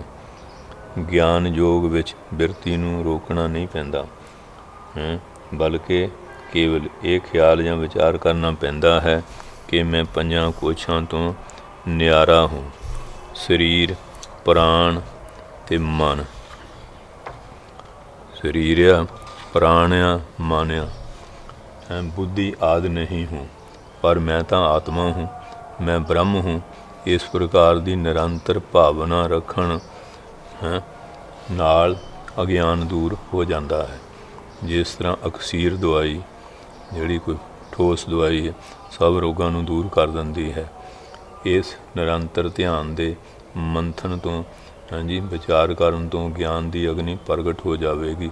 ਜਿਵੇਂ ਲੱਕੜ ਨੂੰ ਲਗਣ ਨਾਲ ਰਗੜਨ ਨਾਲ ਅਗਨੀ ਪੈਦਾ ਹੋ ਜਾਂਦੀ ਹੈ, ਅਤੇ ਆਤਮਾ ਇਸ ਪ੍ਰਕਾਰ ਚਮਕ ਉੱਠੇਗਾ ਜਿਸ ਤਰ੍ਹਾਂ ਬੱਦਲ ਹਟ ਜਾਣ ਤੋਂ ਸੂਰਜ। ਆਤਮਾ ਗਿਆਨ ਦਾ ਸੂਰਜ ਹੈ ਜੋ ਹਿਰਦੇ ਦੇ ਆਕਾਸ਼ ਵਿੱਚ ਚੜ੍ਹ ਕੇ ਅਗਿਆਨ ਦੇ ਹਨੇਰੇ ਦਾ ਨਾਸ ਕਰ ਦਿੰਦਾ ਹੈ। ਹਰ ਇੱਕ ਕੋਸ਼ ਦਾ ਇਸ ਪ੍ਰਕਾਰ ਬਾਅਦ ਅਰਥਾਤ ਨਾਸ ਕਰਨਾ ਚਾਹੀਦਾ ਹੈ। ਨੰਬਰ 1 ਅੰਨਮੈ ਕੋਸ਼ ਦੀ ਬਿਰਤੀ ਹੈ ਕਿ ਮੈਂ ਕਾਲਾ ਹਾਂ, ਗੋਰਾ ਹਾਂ, ਮੈਂ ਬ੍ਰਾਹਮਣ ਖੱਤਰੀ ਹਾਂ ਆਦਿ, ਲੇਕਿਨ ਤੂੰ ਤਾਂ ਇਸ ਤੋਂ ਨਿਆਰਾ ਹੈ। ਆਹ ਸਰੀਰ ਜਿਹੜਾ ਹੈ ਅੰਨਮੈ ਕੋਸ਼ ਹੈ ਨਾ, ਅੰਨ ਤੋਂ ਪੈਦਾ ਹੋਇਆ, ਇਸ ਕਰਕੇ ਅੰਨਮੈ ਕੋਸ਼ ਨੂੰ ਕਹਿ ਦਿੰਦੇ ਆ। ਦੂਸਰਾ ਪ੍ਰਾਣਮੈ ਕੋਸ਼ ਦੀ ਬਿਰਤੀ ਤੋਂ ਭੁੱਖ ਪਿਆਸ ਲੱਗਣਾ ਅਰਥਾਤ ਮੈਂ ਭੁੱਖਾ ਹਾਂ, ਮੈਂ ਪਿਆਸਾ ਹਾਂ, ਲੇਕਿਨ ਆਤਮਾ ਨੂੰ ਭੁੱਖ ਪਿਆਸ ਨਹੀਂ ਹੈ, ਕਿਉਂਕਿ ਜਿਹੜਾ ਸਰੀਰ ਆ ਜੰਮਦਾ ਮਰਦਾ, ਪ੍ਰਾਣ ਆ ਜਿਹੜਾ ਇਹਨੂੰ ਭੁੱਖ ਪਿਆਸ ਲੱਗਦੀ ਹੈ, ਹਾਂਜੀ, ਉਹ ਪ੍ਰਾਣਾ ਕਰਕੇ। ਤੀਸਰਾ ਮਨੋਮੈ ਕੋਸ਼ ਦੀ ਬਿਰਤੀ ਹੈ ਸੰਕਲਪ ਵਿਕਲਪ ਕਰਨਾ, ਹਾਂਜੀ, ਪੁਰਨੇ ਕਰੀ ਜਾਣੇ, ਕਦੀ ਢਾਹ ਲੈ ਕਦੀ ਉਸਾਰ ਲੈ, ਉਹ ਮਨੋਮੈ ਆ। ਚੌਥਾ ਵਿਗਿਆਨਮੈ ਕੋਸ਼ ਦੀ ਬਿਰਤੀ ਹੈ ਆਪਣੇ ਨੂੰ ਕਰਤਾ ਭੋਗਤਾ ਮੰਨਣਾ, ਇਹ ਅਹੰਕਾਰ ਬਿਰਤੀ ਹੈ। ਬੁੱਧੀ ਨੀਂਦ ਵਿੱਚ ਲੈ ਹੋ ਜਾਂਦੀ ਹੈ, ਲੇਕਿਨ ਆਤਮਾ ਕਰਤਾ ਭੋਗਤਾ ਨਹੀਂ, ਆਤਮਾ ਅਸੰਗ ਹੈ, ਕਿਉਂਕਿ ਆਤਮਾ ਜਿਹੜਾ ਉਹ ਤਾਂ ਹਾਂਜੀ ਕਰੂਗਾ ਅਤੇ ਭੋਗੂਗਾ, ਉਹ ਇਹਨਾਂ ਤੋਂ ਉੱਪਰ ਹੈ। ਪੰਜਵਾਂ ਆਨੰਦਮੈ ਕੋਸ਼ ਦੀ ਬਿਰਤੀ ਹੈ ਕਿ ਮੈਂ ਸੁਖੀ ਹਾਂ। ਜਦੋਂ ਮਨੁੱਖ ਸੁਖੁਪਤੀ ਵਿੱਚ ਹੁੰਦਾ ਹੈ ਤਦ ਇਹ ਆਨੰਦ ਅਨੁਭਵ ਕਰਦਾ ਹੈ, ਪਰ ਆਤਮਾ ਤਾਂ ਸਵੈੰ ਆਨੰਦ ਸਵਰੂਪ ਹੈ। ਇਸ ਪ੍ਰਕਾਰ ਜੁਗਤੀਆਂ ਅਤੇ ਵਿਚਾਰਾਂ ਦੀਆਂ ਸੱਟਾਂ ਮਾਰ ਕੇ ਸ਼ੁੱਧ ਅੰਤਰਾਤਮਾ ਨੂੰ ਦੇਹ ਅਤੇ ਦੂਸਰੇ ਕੋਸ਼ਾਂ ਨੂੰ ਤੁਖ ਨਾਲੋਂ ਚਾਵਲਾਂ ਦੇ ਸਮਾਨ ਵੱਖਰਾ ਕਰ ਲਵੇ। ਆਤਮਾ ਅਨਾਤਮਾ ਵਿਵੇਕ ਦੇ ਬਿਨਾਂ ਹੋਰ ਕਿਸੇ ਜੁਗਤੀ ਨਾਲ ਵੀ ਆਤਮਾ ਕੋਸ਼ਾਂ ਤੋਂ ਵੱਖਰਾ ਨਹੀਂ ਕੀਤਾ ਜਾ ਸਕਦਾ। ਇਸੇ ਪ੍ਰਕਾਰ ਨਾਲ ਹੀ ਸਰੀਰ ਤੋਂ ਅਲੱਗ ਹੋਣ ਦਾ ਅਭਿਆਸ ਕੀਤਾ ਜਾ ਸਕਦਾ ਹੈ, ਲੇਕਿਨ ਆਤਮਾ ਨੂੰ 3 ਸਰੀਰਾਂ ਅਤੇ 5 ਕੋਸ਼ਾਂ ਤੋਂ ਅਲੱਗ ਸਮਝ ਲੈਣ ਨਾਲ ਹੀ ਮੁਕਤੀ ਨਹੀਂ ਮਿਲ ਸਕਦੀ। ਲੇਕਿਨ ਸਮਝ ਲੈਣ ਦਾ ਗਿਆਨ ਤਾਂ ਕੇਵਲ ਚੇਤਨ ਮਨ ਵਿੱਚ ਰਹਿੰਦਾ ਹੈ, ਲੇਕਿਨ ਉਪਚੇਤਨ ਮਨ ਤਾਂ ਆਤਮਾ ਅਤੇ ਸਰੀਰ ਦੇ ਇੱਕ ਮਿਕ ਹੋਣ ਨਾਲ ਪੁਰਾਣੇ ਸੰਸਕਾਰਾਂ ਅਤੇ ਅਭਿਆਸ ਨਾਲ ਭਰਿਆ ਪਿਆ। ਇਸ ਲਈ ਕੇਵਲ ਬੁੱਧੀ ਬਲ ਦੁਆਰਾ ਆਤਮਾ ਅਤੇ ਅਨਾਤਮਾ ਦੀ ਪਹਿਚਾਣ ਕਰ ਲੈਣ ਨਾਲ ਵੀ ਭੀਤਰੀ ਅਤੇ ਬਾਹਰਲੀ ਜੀਵਨ ਵਿੱਚ ਕੋਈ ਅਸਲੀ ਪਰਿਵਰਤਨ ਨਹੀਂ ਹੁੰਦਾ। ਇਸ ਲਈ ਪੜ੍ਹਿਆ ਸੁਣਿਆ ਅਤੇ ਸੋਚਿਆ ਹੋਇਆ ਆਤਮ ਗਿਆਨ ਇੱਕ ਮਾਤਰ ਬੁੱਧੀ ਦਾ ਵਿਆਯਾਮ ਇੱਕ ਮਤਲਬ ਇਹ ਅਭਿਆਸ ਹੀ ਹੈ ਕਸਰਤ ਹੀ ਹੈ, ਅਰਥਾਤ ਜ਼ੁਬਾਨੀ ਜਮ੍ਹਾਂ ਖਾਰੇ ਤੋਂ ਅਧਿਕ ਕੀਮਤ ਨਹੀਂ ਰੱਖਦਾ। ਆਤਮਾ ਗਿਆਨ ਦੇ ਦੁਆਰਾ ਸੱਚਮੁੱਚ ਮੁਕਤ ਹੋਣ ਦੇ ਲਈ ਇਸ ਗਿਆਨ ਦਾ ਲਗਾਤਾਰ ਅਭਿਆਸ ਜ਼ਰੂਰੀ ਹੈ ਅਤੇ ਅਭਿਆਸ ਦੁਆਰਾ ਹੀ ਉਹ ਗਿਆਨ ਉਪਚੇਤਨ ਮਨ ਵਿੱਚ ਪ੍ਰਵੇਸ਼ ਕਰਕੇ ਜੀਵਨ ਦੀ ਅਵਸਥਾ ਵਿੱਚ ਸੱਚਮੁੱਚ ਹੀ ਪਰਿਵਰਤਨ ਲਿਆ ਸਕਦਾ ਹੈ। ਅਰਥਾਤ ਅਭਿਆਸ ਦੇ ਦੁਆਰਾ ਹੀ ਉਪਚੇਤਨ ਮਨ ਜਾਂ ਪੁਰਾਣੇ ਸੰਸਕਾਰਾਂ ਨੂੰ ਬਦਲਣ ਦੀ ਆਵਸ਼ਕਤਾ ਜ਼ਰੂਰਤ ਹੈ। ਇਸ ਲਈ ਸਦਾ ਬ੍ਰਹਮ ਦਾ ਚਿੰਤਨ ਕਰੋ ਅਤੇ ਮਨ ਵਿੱਚ ਖਿਆਲ ਰੱਖੋ ਕਿ ਮੈਂ ਬ੍ਰਹਮ ਹੂੰ, ਕਿ ਮੇਰੀ ਆਤਮਾ ਬ੍ਰਹਮ ਹੈ। ਸਰੀਰ ਨੂੰ ਨਾ ਮੰਨ ਕੇ ਬਹਿ ਜਾ। ਮੈਂ ਬ੍ਰਹਮ ਹੂੰ ਦੀ ਲਗਾਤਾਰ ਭਾਵਨਾ ਅਵਿਦਿਆ ਦੇ ਵਿਕਲਪਾਂ ਨੂੰ ਇਸ ਪ੍ਰਕਾਰ ਦੂਰ ਕਰ ਦਿੰਦੀ ਹੈ ਜਿਸ ਤਰ੍ਹਾਂ ਰੋਗਾਂ ਨੂੰ ਰਸਾਇਣ, ਕਿਉਂਕਿ ਜਿਹੜੇ ਰਸਾਇਣ ਪਾਰਾ ਮਾਰਿਆ ਉਹ ਬਹੁਤ ਰੋਗਾਂ ਨੂੰ ਦੂਰ ਕਰ ਦਿੰਦਾ ਹੈ। ਇਹ ਵਿਦਿਆ ਦੀਆਂ ਦੋ ਵੱਡੀਆਂ ਸ਼ਕਤੀਆਂ ਹਨ। ਨੰਬਰ 1 ਆਵਰਣ, ਜੋ ਕੁਝ ਵਾਸਤਵ ਵਿੱਚ ਵਿਦਮਾਨ ਪ੍ਰਗਟ ਹੈ ਉਸ ਨੂੰ ਛੁਪਾ ਦੇਣਾ, ਇਹੀ ਤਮੋ ਗੁਣ ਹੈ। ਦੂਜਾ ਬਖਸ਼ੇਪ, ਬਖਸ਼ੇਪ ਸ਼ਕਤੀ ਸਾਡੇ ਅੰਦਰ ਇਹ ਭਰਮ ਪੈਦਾ ਕਰ ਦਿੰਦੀ ਹੈ ਕਿ ਸਾਰਾ ਧਨ, ਸੁੰਦਰਤਾ ਅਤੇ ਆਨੰਦ ਸਾਡੇ ਬਾਹਰ ਕਿਤੇ ਵਿਦਮਾਨ ਹਾਜ਼ਰ ਹੈ। ਇਸ ਭਰਮ ਦੇ ਕਾਰਨ ਸਾਡਾ ਮਨ ਇੱਕ ਖਿਣ ਵੀ ਨਹੀਂ ਠਹਿਰ ਸਕਦਾ। ਹਰ ਵੇਲੇ ਮਨ ਜਿਹੜਾ ਉਡਾਰੀਆਂ ਮਾਰਦਾ ਰਹਿੰਦਾ ਹੈ ਕਿਉਂਕਿ ਇਸ ਨੂੰ ਹਰ ਇੱਕ ਗ੍ਰਹਿਣ ਕਰਨ ਯੋਗ ਵਸਤੂ ਆਪਣੇ ਆਪ ਤੇ ਬਾਹਰ ਪ੍ਰਤੀਤ ਹੁੰਦੀ ਹੈ, ਪਰ ਸਭ ਤੋਂ ਪਿਆਰਾ ਤਾਂ ਸਦਾ ਅੰਦਰ ਹੀ ਵਿਦਮਾਨ ਹੈ।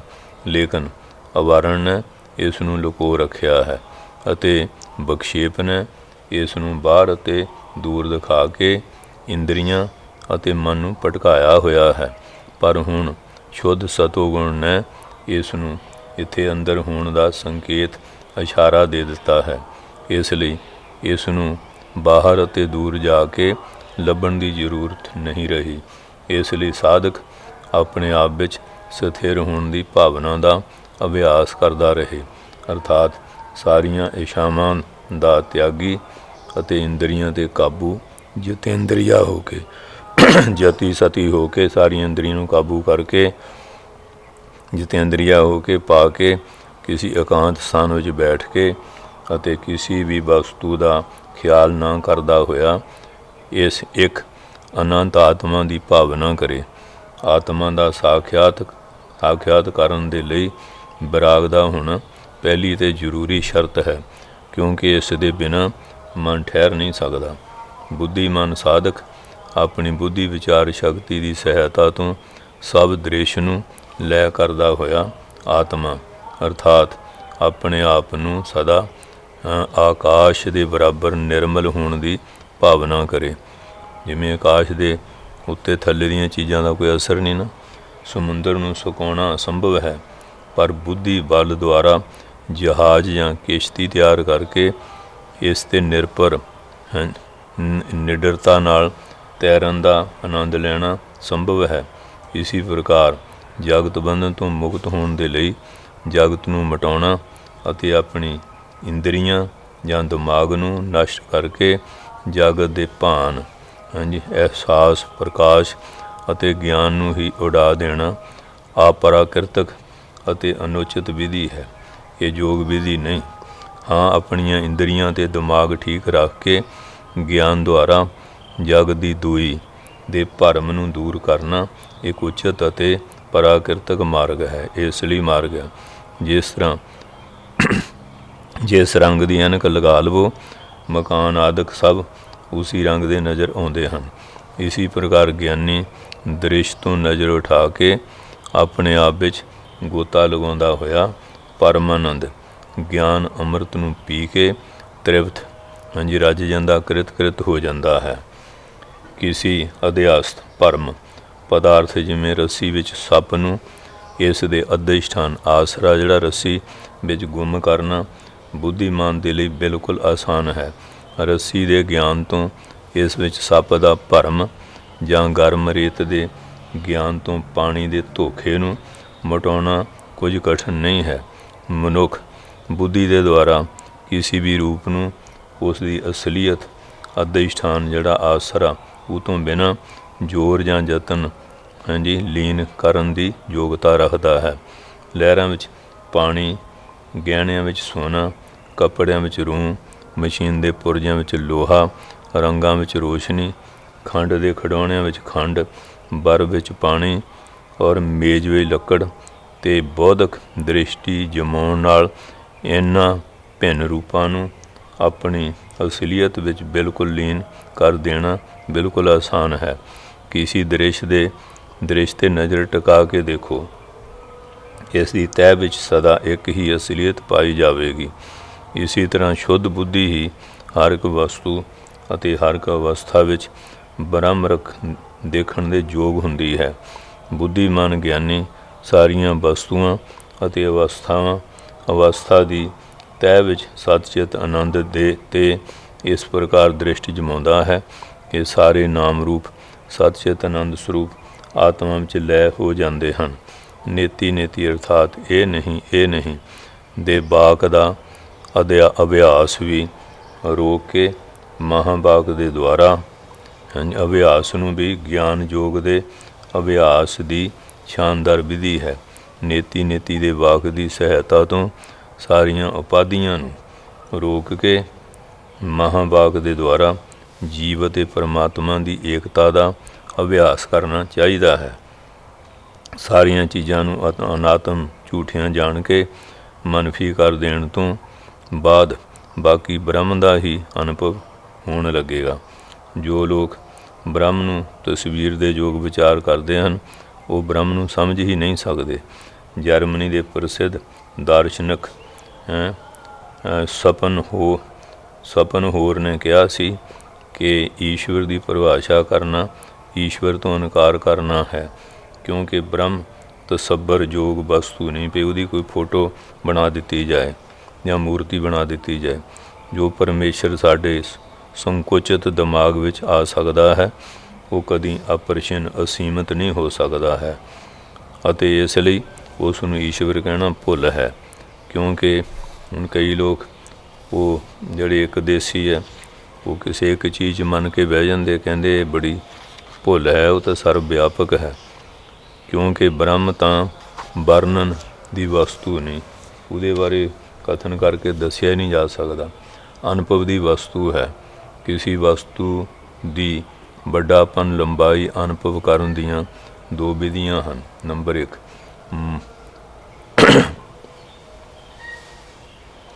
ਮੁਸੱਬਤ ਅਰਥਾਤ ਉਸ ਵਸਤੂ ਦੇ ਵੱਡਾਪਨ ਲੰਬਾਈ ਨੂੰ ਮਾਪਿਆ ਜਾਏ ਕਿ ਕਿੱਡੀ ਕੁ ਲੰਬੀ ਚੌੜੀ। ਦੂਜਾ ਮਨਫੀ ਅਰਥਾਤ ਇਸ ਵੱਡੀ ਵਸਤੂ ਦੇ ਮੁਕਾਬਲੇ ਵਿੱਚ ਕਿਸੇ ਛੋਟੀ ਚੀਜ਼ ਦੇ ਛੋਟਾਪਨ ਨੂੰ ਅਨੁਭਵ ਕੀਤਾ ਜਾਵੇ।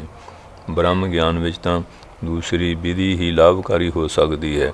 ਜਗਤ ਇੰਦਰੀਆਂ ਅਤੇ ਅੰਤःਕਰਨ ਦੀ ਪ੍ਰਛਿੰਨਤਾ ਅਤੇ ਜੜਤਾ ਦਾ ਅਨੁਭਵ ਕਰਨਾ ਹੀ ਆਤਮਾ ਦੇ ਅਨੰਤ ਭਾਵ ਨਿਜ ਪ੍ਰਕਾਸ਼ ਨੂੰ ਅਨੁਭਵ ਕਰਨ ਦੀ ਬਹੁਤ ਹੀ ਆਸਾਨ ਵਿਧੀ ਹੈ। ਜੋ ਕੁਝ ਵੀ ਸਾਡੇ ਵਿਚਾਰ ਅਤੇ ਤਸੱਬਰ ਵਿੱਚ ਆ ਸਕਦਾ ਹੈ ਇਸ ਨੂੰ ਸੀਮਤ ਅਤੇ ਜੜ ਮੰਨ ਕੇ ਇਸ ਨੂੰ ਆਪਣਾ ਆਪ ਨਾ ਮੰਨਣ ਤੋਂ ਸਵੈਂ ਹੀ ਆਤਮਾ ਅਨੁਭਵ ਹੋਣ ਲੱਗੂਗਾ। ਆਪਾਂ ਹੁਣ ਕਲਪਨਾ ਕਰ ਲੈਂਦੇ ਨਾ ਵੀ ਆਹ ਮੂਰਤੀ ਹੈ, ਇਹ ਭਗਵਾਨ ਹੈ, ਪਰ ਕਹਿੰਦੇ ਉਹ ਜਿਹੜਾ ਹੈਗਾ ਉਹ ਤਾਂ ਵਿਆਪਕ ਸਰੂਪ ਹੈ। ਇਹ ਨਫੀ ਵਿਧੀ ਦਾ ਵਿਵਰਣ ਇਹ ਹੈ ਕਿ ਆਤਮਾ ਦੀ ਦੇਹ ਅਤੇ ਇੰਦਰੀਆਂ ਤੋਂ ਪਹਿਚਾਣ ਕਰਨਾ ਕਿ ਮੈਂ ਇਹ ਨਹੀਂ ਹੂੰ। ਮੈਂ ਸ਼ਬਦ ਆਦਿ ਵਿਸ਼ਿਆਂ ਤੋਂ ਵੀ ਨਿਆਰਾ ਹੂੰ ਕਿਉਂਕਿ ਮੈਂ ਦ੍ਰਿਸ਼ ਨਹੀਂ। ਆਪਣੇ ਆਪ ਨੂੰ ਬ੍ਰਹਮ ਮੰਨੋ ਵੀ ਮੇਰੀ ਆਤਮਾ ਬ੍ਰਹਮ ਹੈ। ਆਪਰਿਛਿਨਤਾ ਨੂੰ ਵਿਚਾਰ ਵਿੱਚ ਲਿਆਉਣਾ ਕਠਿਨ ਹੈ, ਪਰ ਜਦੋਂ ਅਸੀਂ ਕਿਸੇ ਵਸਤੂ ਦੀ ਪਰਿਛਿਨਤਾ ਨੂੰ ਜਾਣਦੇ ਹਾਂ ਤਾਂ ਇਸ ਦੇ ਨਾਲ ਹੀ ਆਪਰਿਛਿਨਤਾ ਨੂੰ ਅਨੁਭਵ ਕਰਦੇ ਹਾਂ। ਆਪਣੇ ਆਪ ਨੂੰ ਲਾਮਕਾਨ ਮੰਨੋ ਅਰਥਾਤ ਆਪਣੇ ਆਪ ਨੂੰ ਕਿਸੇ ਵਿਸ਼ੇਸ਼ ਸਥਾਨ ਵਿੱਚ ਸਥਿਤ ਨਾ ਸਮਝੋ। ਇਸੇ ਪ੍ਰਕਾਰ ਸਰੀਰ ਅਤੇ ਇੰਦਰੀਆਂ ਦੇ ਪਰਿਵਰਤਨਾਂ ਨੂੰ ਆਪਣੇ ਵਿੱਚ ਨਾ ਮੰਨਣ ਤੋਂ ਅਸੀਂ ਕਾਲ ਜ਼ਮਾਨੇ ਤੋਂ ਉੱਪਰ ਉੱਠ ਜਾਂਦੇ ਹਾਂ। ਆਤਮਾ ਤੋਂ ਬਿਨਾਂ ਬਾਕੀ ਸਭ ਦ੍ਰਿਸ਼ ਤੇ ਕਾਲ ਦਾ ਰਾਜ ਹੈ। ਇसी ਪ੍ਰਕਾਰ ਇਹ ਖਿਆਲ ਕਰੇ ਕਿ ਮੈਂ ਪ੍ਰਾਣ ਮਨ ਤੋਂ ਨਿਆਰਾ ਹੂੰ, ਇਸ ਲਈ ਮੇਰੇ ਵਿੱਚ ਭੁੱਖ ਪਿਆਸ ਰਾਗ ਦਵੈਸ਼ ਦੁੱਖ ਸੁੱਖ ਡਰ ਆਦਿ ਨਹੀਂ ਹੈ। ਆਤਮਾ ਨੂੰ ਅਮਨ ਅਤੇ ਆਪ ਪ੍ਰਮਾਣ ਕਿਹਾ ਗਿਆ ਹੈ। ਉਹਦੇ ਲਈ ਹੁਣ ਕਿਹੜੇ ਪ੍ਰਮਾਣ ਦੱਸਿਆ ਜਾਏ? ਇਸ ਲਈ ਦ੍ਰਿਸ਼ ਨੂੰ ਨੇਤੀ ਦੇ ਮੰਤਰ ਨਾਲ ਦੂਰ ਕਰਨ ਦੇਣ ਨਾਲ ਹੀ ਆਪਣੇ ਆਪ ਹੀ ਅੰਮ੍ਰਿਤ ਪ੍ਰਵਾਹ ਬਹਿਣ ਲੱਗਦਾ ਹੈ।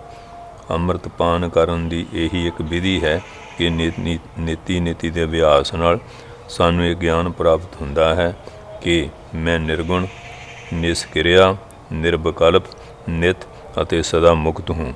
ਦ੍ਰਿਸ਼ ਆਪਣੀ ਪ੍ਰਸੰਨਤਾ ਤੋਂ ਆਤਮਾ ਦੀ ਆਪਰਿਸ਼ਨਤਾ ਦੱਸਦਾ ਹੈ। ਜਦੋਂ ਇਹ ਤਿੰਨ ਗੁਣਾਂ ਵਾਲੇ ਦ੍ਰਿਸ਼ ਤੇ ਨੀਤੀ ਦਾ ਮੰਤਰ ਪੜ੍ਹ ਕੇ ਇਸ ਨੂੰ ਆਤਮਾ ਤੋਂ ਵੱਖਰਾ ਕਰਦੇ ਹਾਂ ਤਾਂ ਇਸ ਵਿੱਚ ਮਨਫੀ ਵਿਧੀ ਨਾਲ ਆਤਮਾ ਦੇ ਨਿਰਗੁਣ ਹੋਣ ਦਾ ਗਿਆਨ ਹੁੰਦਾ ਹੈ। ਕਰਮ ਇੰਦਰੀਆਂ ਅਤੇ ਨੀਤੀ ਦੇ ਅਭਿਆਸ ਨਾਲ ਬ੍ਰਹਮ ਦੇ ਨਿਸ਼ਕਿਰਿਆ ਭਾਵ ਦਾ ਅਨੁਭਵ ਹੁੰਦਾ ਹੈ। ਇਸੇ ਪ੍ਰਕਾਰ ਵਿਕਲਪਵਾਨ ਮਨ ਅਗਿਆਨਮੈ ਸੁਸ਼ੁਪਤੀ ਸਾਕਾਰ ਬਕਾਰੀ ਮਲਨ ਪਦਾਰਥਾਂ ਤੋਂ ਜਦੋਂ ਆਤਮਾ ਦੀ ਪਹਿਚਾਣ ਕਰਦੇ ਹਾਂ ਤੇ ਆਤਮਾ ਜਿਹੜੀ ਦੇ ਨਿਰਵਿਕਲਪ ਅਗਿਆਨ ਸ਼ੂਨ, ਉੱਥੇ ਅਗਿਆਨ ਨਹੀਂ, ਉਹ ਤੋਂ ਖਾਲੀ ਹੈ। ਗਿਆਨ ਸਹਿਤ ਨਿਰਾਕਾਰ ਨਿਰਵਿਕਾਰ ਅਤੇ ਨਿਰਮਲ ਹੋਣ ਦਾ ਪਤਾ ਲੱਗਦਾ ਹੈ ਅਤੇ ਬੰਧਨ ਅਤੇ ਨਾਸ ਦੀ ਅਵਸਥਾਵਾਂ ਦੇ ਸਾਹਮਣੇ ਆਉਣ ਤੇ ਨੀਤੀ ਦਾ ਅਭਿਆਸ ਕਰਨ ਨਾਲ ਆਤਮਾ ਦੇ ਨਿਤ ਅਤੇ ਮੁਕਤ ਰੂਪ ਹੋਣ ਦਾ ਗਿਆਨ ਹੁੰਦਾ ਹੈ। ਸਾਰ ਇਹ ਹੈ ਕਿ ਸਾਰਾ ਦ੍ਰਿਸ਼ ਅਰਥਾਤ ਪ੍ਰਪੰਚ ਰੂਪ ਜਗਤ ਦੇ ਇੰਦਰੀਆਂ ਮਨ ਬੁੱਧੀ ਹੰਕਾਰ ਆਪਣੇ ਅਸਤ ਜੜ ਅਤੇ ਦੁੱਖ ਰੂਪ ਗੁਣਾਂ ਨਾਲ ਮਨਫੀ ਵਿਧੀ ਦੁਆਰਾ ਆਤਮਾ ਦੇ ਸਤਿਚਿਤ ਆਨੰਦ ਸਰੂਪ ਦਾ ਹੀ ਰੂਹਾਨੀ ਸੰਕੇਤ ਦੇ ਰਿਹਾ ਹੈ। ਜਿਵੇਂ ਹੁਣ ਰਾਜਾ ਮੰਤਰੀ ਮੰਡਲ ਬੈਠੇ ਆ, ਉਹ ਫਿਰ ਨਫੀ ਕਰ ਜੋ ਇਹ ਨਹੀਂ ਆਹ ਰਾਜਾ।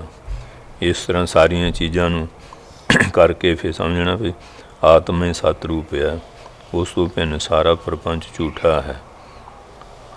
ਫਿਰ ਆਪਣੇ ਅਭਾਵ ਤੋਂ ਆਤਮਾ ਦੇ ਨਿਤ ਅਤੇ ਨਿਰਮਲ ਭਾਵ ਅਤੇ ਪ੍ਰਕਾਸ਼ ਦਾ ਅਨੁਭਵ ਕਰਾਉਂਦਾ ਹੈ, ਕਿਉਂਕਿ ਇਹ ਹੁਣ ਆਤਮਾ ਦੇ ਸਤਿ ਆਨੰਦ ਸਰੂਪ ਦਾ ਹੀ ਰੂਹਾਨੀ ਸੰਕੇਤ ਦੇ ਰਿਹਾ ਹੈ, ਇਸ਼ਾਰਾ ਦੇ ਰਿਹਾ ਅਤੇ ਸੁਸ਼ੁਪਤੀ ਵਿੱਚ ਗਾੜੀ ਨੀਚ ਆਪਣੇ ਅਭਾਵ ਤੋਂ ਆਤਮਾ ਦੇ ਨਿਤ ਅਤੇ ਨਿਰਮਲ ਭਾਵ ਅਤੇ ਪ੍ਰਕਾਸ਼ ਦਾ ਅਨੁਭਵ ਕਰਾਉਂਦਾ ਹੈ। ਆ ਵਿਚਾਰ ਅਰਥਾਤ ਵਿਚਾਰ ਦੇ ਅਭਾਵ ਦੇ ਕਾਰਨ ਵੀ ਵਿਚਾਰ ਨਾ ਹੋਵੇ, ਸਰੀਰ ਵਿੱਚ ਸੁੰਦਰਤਾ ਨਿਤਯਤਾ ਅਤੇ ਪਿਰਤਾ ਭਾਸਦੀ ਹੈ।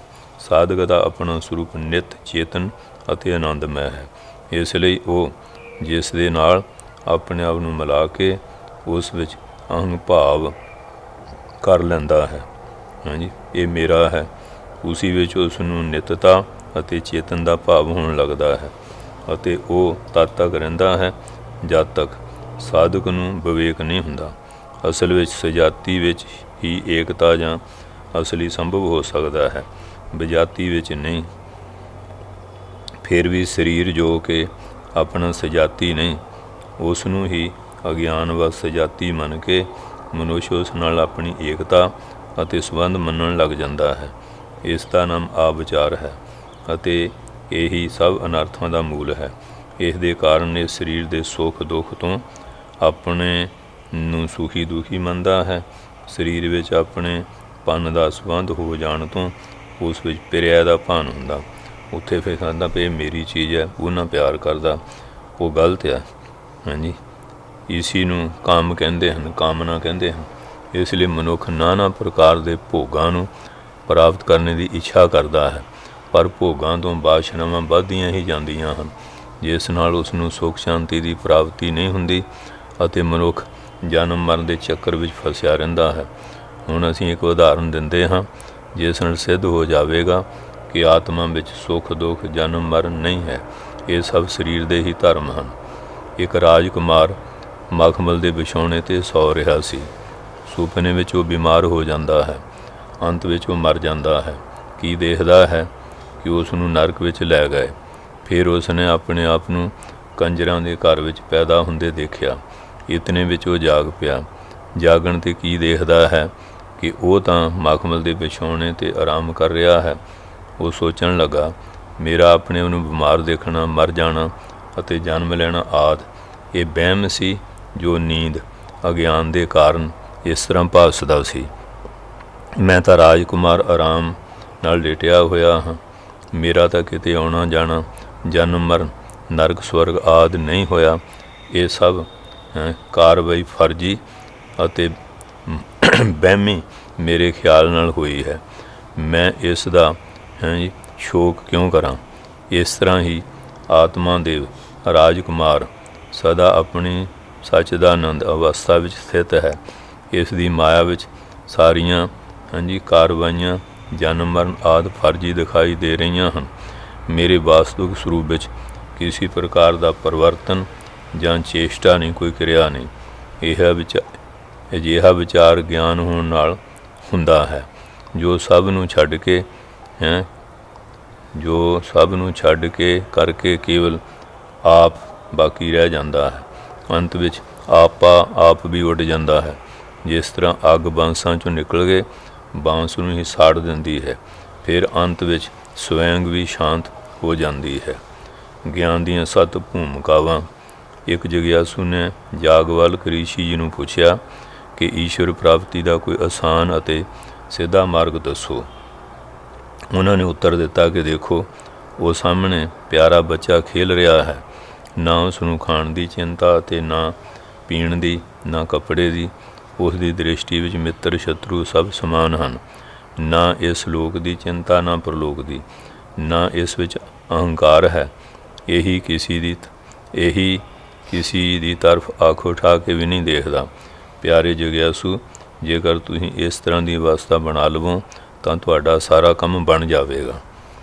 ਇਸ 'ਤੇ ਜਗਿਆਸੂ ਨੇ ਕਿਹਾ, ਮੈਂ ਤਾਂ ਜਵਾਨ ਹਾਂ, ਬੱਚਾ ਕਿਸ ਤਰ੍ਹਾਂ ਬਣ ਜਾਵਾਂ। ਗਜ਼ਬ ਕਰਦੇ ਹੋ, ਜ਼ਾਲਮ। ਅੱਗ ਪਾਣੀ ਵਿੱਚ ਲਗਾਉਂਦੇ ਹੋ। ਔਰ ਜਾਗਵਾਲਕ ਜੀ ਬੋਲੇ ਕਿ ਇਹ ਹਾਸਾ ਨਹੀਂ, ਅੰਮ੍ਰਿਤ ਹੈ। ਜੇਕਰ ਇਸ ਨੂੰ ਪੀ ਲਵੋ ਤਾਂ ਅਮਰ ਹੋ ਜਾਓਗੇ। ਅਸਲ ਵਿੱਚ ਤਾਂ ਇਹ ਹੈ ਕਿ ਨੌਜਵਾਨੀ ਦੀ ਅਨੁਚਿਤ ਅਮੰਗਾਂ ਨੂੰ ਛੱਡ ਕੇ ਬਾਲਕ ਦੀ ਤਰ੍ਹਾਂ ਦਵੈਤ ਕਾਮ ਕ੍ਰੋਲੋਭੋ ਹੰਕਾਰ ਛੱਡ ਦੇ। ਜਦੋਂ ਤੱਕ ਲੋਭ ਦਾ ਤਿਆਗ ਨਹੀਂ ਕਰਦਾ, ਮਨ ਵਸ ਵਿੱਚ ਨਹੀਂ ਆਉਂਦਾ, ਹੰਕਾਰ ਨੂੰ ਛੱਡ ਦੇ, ਤਾਂ ਤੂੰ ਪਰਮਾਤਮਾ ਹੀ ਹੈ। ਅਦਵੈਤ ਦੀ ਸ਼ਰਾਬ ਪੀ, ਪਰ ਜੋ ਅਹੰਕਾਰ ਦਾ ਜਮ ਪਿਆਲਾ ਪੀਂਦਾ ਹੈ ਉਹ ਦੰਡ ਪਾਉਂਦਾ ਹੈ। ਸੰਸਾਰਕ ਭੋਗਾਂ ਦੀ ਤਰਫ ਜਿਸ ਦਾ ਦਿਲ ਨਹੀਂ ਜਾਂਦਾ ਇਸ ਤਰ੍ਹਾਂ ਦੇ ਨਿਰ ਇੱਛਾ ਵਾਲੇ ਮਨੁੱਖ ਦੇ ਮਨ ਨੂੰ ਹੀ ਸ਼ਾਂਤੀ ਪ੍ਰਾਪਤ ਹੁੰਦੀ ਹੈ। ਇਸ 'ਤੇ ਜਗਿਆਸੂ ਨੇ ਕਿਹਾ, ਕੋਈ ਹੋਰ ਮਾਰਗ ਦੱਸੋ। ਸ਼੍ਰੀ ਜਾਗਵਾਲਕ ਜੀ ਨੇ ਉੱਤਰ ਦਿੱਤਾ ਕਿ ਹੋਰ ਮਾਰਗ ਵੀ ਹੈ। ਇਸ ਦੇ ਦੋਨੋਂ ਤਰਫ ਛਾਇਆਦਾਰ ਦਰਖਤ ਹੈ। ਪਾਣੀ ਪੀਣ ਦੇ ਲਈ ਖੂਹ ਹਨ। ਮਾਰਗ ਵਿੱਚ ਠਹਿਰਨ ਲਈ ਪੜਾਵ ਹੈ। ਜੋ ਇਸ ਮਾਰਗ 'ਤੇ ਯਾਤਰਾ ਕਰਦੇ ਹਨ ਉਹ ਆਰਾਮ ਨਾਲ ਮੰਜ਼ਿਲ ਤੱਕ ਪਹੁੰਚ ਜਾਂਦੇ ਹਨ। ਇਹ ਮਾਰਗ ਗਿਆਨ ਦਾ ਹੈ। ਦੋਨੋਂ ਤਰਫ ਦਰਖਤ ਸੰਤੋਖ ਅਤੇ ਤਿਆਗ ਹੈ, ਜਿਸ ਦਾ ਫਲ ਸ਼ਾਂਤੀ ਹੈ। ਇਸ ਮਾਰਗ ਦੀਆਂ 7 ਮੰਜ਼ਿਲਾਂ ਹਨ, ਜਿਨ੍ਹਾਂ ਨੂੰ 7 ਭੂਮਿਕਾਵਾਂ ਕਹਿੰਦੇ ਹਨ। ਅਵਸਥਾ। ਸਾਧਕ ਜਿਉਂ-ਜਿਉਂ ਨਿਰਮਲ ਗਿਆਨ ਦੀ ਦ੍ਰਿੜ ਭੂਮੀ 'ਤੇ ਚੜ੍ਹ ਜਾਂਦਾ ਹੈ, ਤਿਉਂ-ਤਿਉਂ ਅਨਾਤਮਾ ਜਗਤ ਤੋਂ ਦੂਰ ਹੁੰਦਾ ਜਾਂਦਾ ਹੈ। ਗਿਆਨ ਦੀਆਂ 7 ਭੂਮਿਕਾ ਹੇਠ ਲਿਖਤ ਹਨ। ਪਹਿਲਾ, ਸ਼ੁਭ ਇੱਛਾ। ਪੂਰਵ ਜਨਮ ਜਾਂ ਇਸ ਜਨਮ ਦੇ ਨਿਸ਼ਕਾਮ ਕਰਮ ਅਤੇ ਉਪਾਸਨਾ ਨਾਲ ਇਕਾਗਰ ਚਿੱਤ ਵਾਲੇ ਪੁਰਖ ਨੂੰ ਵਿਵੇਕ, ਵੈਰਾਗ, ਇਸ ਲੋਕ ਅਤੇ ਪਰਲੋਕ ਦੇ ਭੋਗਾਂ ਦਾ ਤਿਆਗ, ਖਟ ਸੰਮਤੀ, ਮੁਮੁਕਸ਼ਤਾ, ਇਹ 4 ਸਾਧਨ ਸਹਿਤ ਹੋ ਕੇ ਆਤਮਾ ਦੇ ਜਾਣਨੇ ਜਾਂ ਸਾਖਿਆਤਕਾਰ ਦੀ ਇੱਛਾ ਹੁੰਦੀ ਹੈ। ਇਸ ਦਾ ਨਾਮ ਸ਼ੁਭ ਇੱਛਾ ਭੂਮਿਕਾ ਹੈ। ਇਹ ਪਹਿਲੀ ਭੂਮਿਕਾ ਹੈ ਜਿਸ 'ਤੇ ਪਹੁੰਚ ਕੇ ਜਗਿਆਸੂ ਆਪਣੇ ਦਿਲ ਵਿੱਚ ਇਹ ਨਿਰਣੇ ਕਰ ਚੁੱਕਾ ਹੁੰਦਾ ਹੈ ਕਿ ਮੇਰਾ ਸਭ ਤੋਂ ਪਹਿਲਾ ਕਰਤੱਵ इस संसार विच केवल परमेश्वर के दर्शनां नूं पाउणा है। बाकी जो सारे संसार के काम धंधे हैं वो सब अनआवश्यक हैं, जरूरी ने। इस मजल ते उसका एक ही धर्म बन जाता है कि केवल परमेश्वर के दर्शन करना। इस विच मनुष्य शुभ इच्छा की पौड़ी ते चढ़ जाता है अते इसकी संसार सागर तो तरन की इच्छा हो जाती है। इस विच केवल मोक्ष की इच्छा होंदी है जिसनूं शुभ इच्छा कहते हैं। पर सवाल तो हुण इच्छा शुभ होंदियां ही नहीं। हाले पहली पौड़ी के पहले डंडे ते नहीं चढ़िया तो गल्लां ब्रह्म ज्ञान दियां करदा, पैर हाले पहली पौड़ी ते भी नहीं रखिया। इस विच मनुष्य नूं ये इच्छा होंदी है कि मैं सत शास्त्रां ते सत पुरुषां द्वारा तत्व नूं जाण के उसका साख्यात करूँगा। इस विच मनुष्य सारे अशुभ कर्म, अपख भोजन, मास, शराबां, अंडे छांडे, नशे पत्ते जिन्हें आदि का मन, वाणी अते शरीर तो त्याग कर दिंदा है अते जग, दान, तप, शुभ कर्म निस्वार्थ भाव तो करता है। परमात्मा का ज्ञान प्राप्त करने के लिए सत शास्त्रां नूं पढ़दा है अते सतपुरखां दा संग अते सहवास करता है अते उन्हां दे महावाकां नूं सुणदा है। इसलिए इस भूमिका नूं श्रवण भूमिका भी कहते हैं। जो पुरख इस संसार बंधन तो छुटकारा पाउणा चाहुंदा है अते उस दे लई कोशिश करे अते सत्संग की इच्छा करे, उसनूं शुभ इच्छा प्राप्त होई जाण लवो। सत्संग अते निष्काम कर्म द्वारा इस इच्छा की प्राप्ति हुंदी है। सत शास्त्र पढ़ने अते महापुरखां दा संग अते उन्हां दी सेवा करन नाल जगत की तरफ तो अते बाशना की तरफ तो बराग हो जाता है। नंबर 2, सो विचार। इस तो बाद पूरे सतगुरु की खोज करे जो ब्रह्मनिष्ठ होवे, जिहदा ब्रह्म ते पूरा निश्चा होवे, उन्हां दी सेवा विच पूर्ण शरधा ते विश्वास नाल जावे। अर्थात आत्मा दे जानन दा इच्छक ब्रह्म ज्ञानी की सेवा विच निम्रता सहित होके उन्हां दी जुबान तो वेदांत ज्ञान वाकां नूं जो जीव ते ब्रह्म की एकता नाल संबंध रखते हैं सुन के जोगतियां द्वारा मनन करके निश्चय करना। इस सो विचार की दूसरी भूमिका है।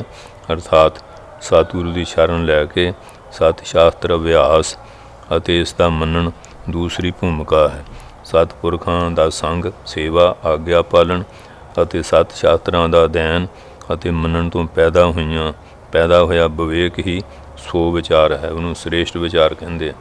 अर्थात संतां दे बचन अते शास्त्रां दी बाणी तो विचार करना कि मैं कौन हाँ, संसार की है, आदि सो विचार है।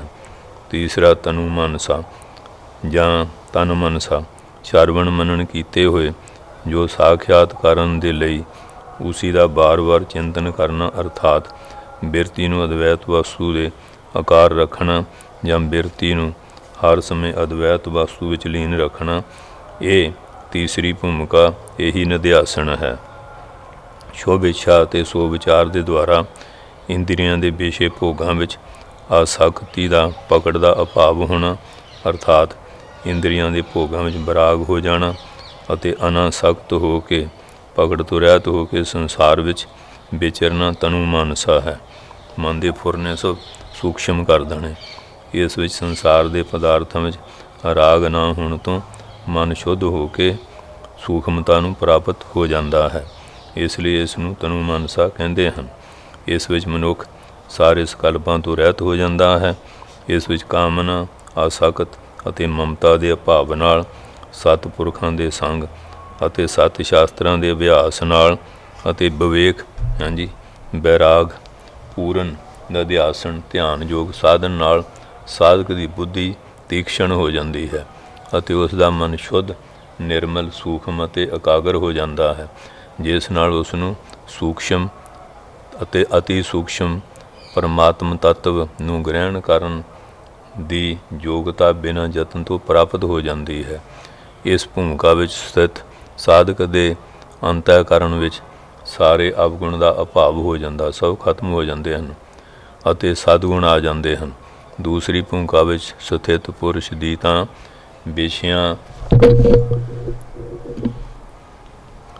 विषयां दा विशेष संसर्ग की है जिहड़ा कनैक्ट होना, मिलाप होने नाल चित्त विच शायद उस विच आसक्त ਹੋ ਵੀ ਸਕਦੀ ਹੈ, ਪਰ ਇਸ ਭੂਮਿਕਾ ਵਿੱਚ ਪਹੁੰਚੇ ਹੋਏ ਪੁਰਸ਼ ਦੀ ਤਾਂ ਵਿਸ਼ਿਆਂ ਦੇ ਨਾਲ ਸੰਸਰਗ ਹੋਣ 'ਤੇ ਵੀ ਉਸ ਵਿੱਚ ਆਸਕਤੀ ਨਹੀਂ ਹੁੰਦੀ। ਬਰਾਗ ਹੋ ਜਾਣ ਦੇ ਕਾਰਨ ਉਹਦਾ ਮਨ ਸੰਸਾਰ ਤੋਂ ਅਪਰਾਮ ਹੋ ਜਾਂਦਾ ਹੈ। ਪਰਮਾਤਮਾ ਦਾ ਚਿੰਤਨ ਕਰਦੇ ਕਰਦੇ ਉਸ ਵਿੱਚ ਤਨਮੈ ਹੋ ਜਾਣਾ ਅਤੇ ਪਰਮ ਬੈਰਾਗ ਅਤੇ ਉਤਪਤੀ ਦੇ ਕਾਰਨ ਪਰਮਾਤਮਾ ਦੇ ਧਿਆਨ ਵਿੱਚ ਹੀ ਨਿਤ ਸਥਿਤ ਰਹਿਣ ਨਾਲ ਮਨ ਦਾ ਵਿਸ਼ੁੱਧ ਹੋ ਕੇ ਸੂਖਮ ਹੋ ਜਾਣਾ ਹੀ ਤਨੂ ਮਨਸਾ ਨਾਮ ਦੀ ਤੀਸਰੀ ਭੂਮਿਕਾ ਹੈ। ਅਰਥਾਤ ਮੈਂ ਆਤਮਾ ਹੂੰ, ਸੰਸਾਰ ਮਿਥਿਆ ਹੈ, ਪਰ ਵਿਸ਼ਵਾਸ ਅਤੇ ਦ੍ਰਿੜਤਾ ਤੀਸਰੀ ਭੂਮਿਕਾ ਹੈ। ਇਸ ਲਈ ਇਸ ਨੂੰ ਨਿਧਿਆਸਨ ਭੂਮਿਕਾ ਵੀ ਕਹਿੰਦੇ ਹਨ। ਨੋਟ: ਇਹ ਤਿੰਨੇ ਭੂਮਿਕਾ ਸਾਧਨ ਰੂਪ ਹਨ। ਇਸ ਵਿੱਚ ਸੰਸਾਰ ਨਾਲ ਕੁਝ ਸੰਬੰਧ ਰਹਿੰਦਾ ਹੈ। ਇਸ ਲਈ ਇੱਥੋਂ ਤੱਕ ਸਾਧਕ ਦੀ ਜਾਗਰਤ ਅਵਸਥਾ ਮੰਨੀ ਗਈ ਹੈ। ਅਰਥਾਤ ਇਹ ਤਿੰਨ ਭੂਮਿਕਾਵਾਂ ਜਾਗਤ ਰੂਪਾਂ ਹਨ, ਜਿਸ ਵਿੱਚ ਸਾਧਕ ਸ਼ਰਵਣ ਮੰਨਣ ਦਾ ਅਧਿਆਸਨ ਕਰਦਾ ਹੈ, ਪਰ ਸੰਸਾਰ ਦੀ ਸੱਤਾ ਉਸ ਦੇ ਮਨ ਵਿੱਚ ਬਣੀ ਰਹਿੰਦੀ ਹੈ। ਅੱਗੇ ਚੌਥੀ ਹੈ ਸਤਵਾ ਪਦ।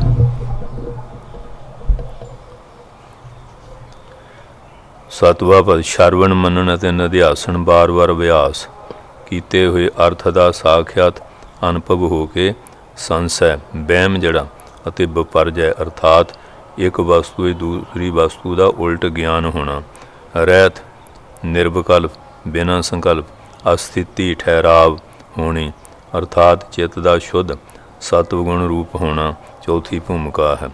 ਵਾਸ਼ਨਾ ਰਹਿਤ ਨਿਰਮਲ ਚਿੱਤ ਵਿੱਚ ਗਿਆਨ ਦਾ ਪ੍ਰਕਾਸ਼ ਹੋਣਾ ਅਤੇ ਪਰਮਾਤਮਾ 'ਚ ਮਨ ਦੀ ਸਥਿਤੀ ਚੌਥੀ ਭੂਮਿਕਾ ਹੈ। ਉੱਪਰ ਦੀਆਂ ਤਿੰਨ ਭੂਮਿਕਾਂ ਦੇ ਅਭਿਆਸ ਨਾਲ ਚਿੱਤ ਦੇ ਸੰਸਾਰਕ ਵਿਸ਼ਿਆਂ ਤੋਂ ਅਤਿਅੰਤ ਹੀ ਵਿਰਕਤ ਹੋ ਜਾਣ ਤੋਂ ਬਾਅਦ ਉਸ ਦੇ ਪ੍ਰਭਾਵ ਤੋਂ ਆਤਮਾ ਦਾ ਸ਼ੁੱਧ ਅਤੇ ਸਤ ਸਰੂਪ ਪਰਮਾਤਮਾ ਵਿੱਚ ਤਦਰੂਪ ਹੋ ਜਾਣਾ ਸਤਵਾ ਪਤ ਹੈ। ਇਸ ਅਵਸਥਾ ਵਿੱਚ ਆਤਮਾ ਦੇ ਸਤ ਸਰੂਪ ਹੋਣ ਦਾ ਨਿਸ਼ਚਾ ਹੋ ਜਾਂਦਾ ਹੈ। ਸਾਰੀ ਵਾਸ਼ਨਾਵਾਂ ਨਿਰਮੂਲ ਹੋ ਜਾਂਦੀਆਂ ਹਨ। ਇਸ ਵਿੱਚ ਸਾਧਕ ਆਤਮਾ ਵਿੱਚ ਹੀ ਰਮਣ ਕਰਦਾ ਹੈ। ਜਿਸ ਤਰ੍ਹਾਂ ਨਦੀਆਂ ਸਾਗਰ ਵਿੱਚ ਪੈ ਕੇ ਆਪਣਾ ਨਾਮ ਰੂਪ ਛੱਡ ਕੇ ਸਮੁੰਦਰ ਵਿੱਚ ਹੀ ਲੀਨ ਹੋ ਜਾਂਦੀਆਂ ਹਨ। ਉਸ ਦਾ ਸੰਸਾਰ ਅਤੇ ਸਰੀਰ ਨਾਲ ਕੋਈ ਸੰਬੰਧ ਨਹੀਂ ਰਹਿੰਦਾ। ਉਸ ਦੀ ਸਾਰਿਆਂ ਦੇ ਪ੍ਰਤੀ ਸਮਦ੍ਰਿਸ਼ਟੀ ਹੁੰਦੀ ਹੈ। ਇਸ ਵਿੱਚ ਸੰਸਾਰ ਸੁਪਨ ਦੀ ਤਰ੍ਹਾਂ ਹੋ ਜਾਂਦਾ ਹੈ। ਇਸ ਵਿੱਚ ਸੰਸਾਰ ਦੀ ਪ੍ਰਤੀਤੀ ਤਾਂ ਹੁੰਦੀ ਹੈ, ਪਰ ਉਸ ਨੂੰ ਸੰਸਾਰ ਮਿਥਿਆ ਝੂਠਾ ਪ੍ਰਤੀਤ ਹੁੰਦਾ ਹੈ। ਪਹਿਲੀਆਂ ਤਿੰਨ ਅਵਸਥਾ ਜਾਗਰ ਦੀਆਂ ਹਨ ਅਤੇ ਚੌਥੀ ਅਵਸਥਾ ਸੁਪਨ ਰੂਪਾ ਹੈ। ਪੰਜਵੀਂ ਅਸੰਗ ਸ਼ਕਤੀ ਨਿਰਵਿਕਲਪ ਸਮਾਧੀ ਦੇ ਅਭਿਆਸ ਨਾਲ ਸਰੀਰ ਵਿੱਚ ਹਰ ਤਰ੍ਹਾਂ ਨਾਲ ਮੈਂ ਮੇਰੀ ਦਾ ਨਿਸ਼ਾਨ ਵੀ ਨਾ ਰਹਿਣਾ। ਹੁਣ ਵਿਚਾਰ ਮਾਲਾ ਸਾਰਾ ਪੜ੍ਹਾਇਆ, ਪਰ ਹੁਣ ਚੇਤੇ ਮਿਹਨਤ ਨਹੀਂ ਨਾ ਕਰਨਾ ਕਿ ਨਹੀਂ। ਜਿੰਨੇ ਮਰਜ਼ੀ ਗ੍ਰੰਥ ਪੜ੍ਹਾਈ ਚਲੋ, ਜੇ ਯਾਦ ਨਹੀਂ ਤਾਂ ਫਿਰ ਕੁਛ ਵੀ ਨਹੀਂ। ਦੇਹ ਵਿੱਚ ਪ੍ਰੀਤ ਜਾਂ ਸ਼ਕਤੀ ਦਾ ਨਾਸ ਹੋ ਜਾਣਾ ਅਰਥਾਤ ਦੇਹ ਨਾਲ ਕੋਈ ਸੰਬੰਧ ਨਾ ਰਹਿਣਾ। ਇਸ ਵਿੱਚ ਜੀਵਨ ਮੁਕਤ ਪੁਰਖ ਸੁਪਨ ਅਵਸਥਾ ਵਿੱਚ ਮਨੁੱਖ ਦੇ ਸਮਾਨ ਰਹਿੰਦਾ ਹੈ। ਇਸ ਵਿੱਚ ਚਿੱਤ ਦੇ ਨਾਸ ਹੋਣ 'ਤੇ ਜਗ ਦਾ ਸੰਕਲਪ ਨਹੀਂ ਉੱਠਦਾ। ਬਾਹਰੋਂ ਤਾਂ ਕੰਮ ਕਰਦਾ ਦਿਖਾਈ ਦਿੰਦਾ ਹੈ ਅਤੇ ਅੰਦਰੋਂ ਅੰਤਰਮੁਖੀ ਰਹਿੰਦਾ ਹੈ। ਕਰਤਾਪਨ ਦਾ ਭਾਵ ਹੋ ਜਾਂਦਾ ਹੈ। ਇਸ ਵਿੱਚ ਮਨੁੱਖ ਵਾਸ਼ਨਾ ਰਹਿਤ ਹੁੰਦਾ ਹੈ। ਇਸ ਨੂੰ ਸੁਖੋਪਤੀ ਕਹਿੰਦੇ ਹਨ। ਸੁਖੋਪਤੀ ਵਿੱਚ ਸੁੱਤਾ ਹੋਇਆ ਮਨੁੱਖ ਨਾ ਸੁਪਨਾ ਦੇਖਦਾ ਹੈ ਅਤੇ ਨਾ ਹੀ ਕਿਸੇ ਭੋਗ ਦੀ ਇੱਛਾ ਕਰਦਾ ਹੈ ਅਤੇ ਨਾ ਹੀ ਕਿਸੇ ਪ੍ਰਕਾਰ ਦੀ ਕਾਮਨਾ ਕਰਦਾ ਹੈ, ਕਿਉਂਕਿ ਉਹ ਗਾੜੀ ਨਹੀਂ 'ਚ ਪਿਆ ਹੁੰਦਾ। ਉਹਨੂੰ ਆਪਣੇ ਆਪ ਦੀ ਵੀ ਹੋਸ਼ ਨਹੀਂ ਹੁੰਦੀ। ਵਿਸ਼ੇ ਸੰਸਕਾਰਾਂ ਤੋਂ ਅਲੱਗ ਹੋ ਜਾਣ ਦੇ ਕਾਰਨ ਅੰਤःਕਰਨ ਸਮਾਧੀ ਵਿੱਚ ਸਥਿਰ ਹੋ ਜਾਂਦਾ ਹੈ। ਸਾਰੇ ਵਿਸ਼ਿਆਂ ਤੋਂ ਅਸੰਗ ਹੋਣ ਦੇ ਕਾਰਨ ਵੀ ਇਸ ਨੂੰ ਅਸੰਗ ਸ਼ਕਤੀ ਕਹਿੰਦੇ ਹਨ। ਇਹ ਸੁਖੋਪਤੀ ਰੂਪਾ ਹੈ। ਇਹ ਇੱਕ ਰਸ ਸ਼ੁੱਧ ਗਿਆਨ ਦੇ ਪਰਿਪੂਰਨ ਆਨੰਦ ਸਰੂਪਾ ਹੈ। ਇਸ ਵਿੱਚ ਜਾਗਰਤ ਅਤੇ ਸੁਪਨ ਦੀ ਉਪਾਧੀ ਨਹੀਂ ਰਹਿੰਦੀ।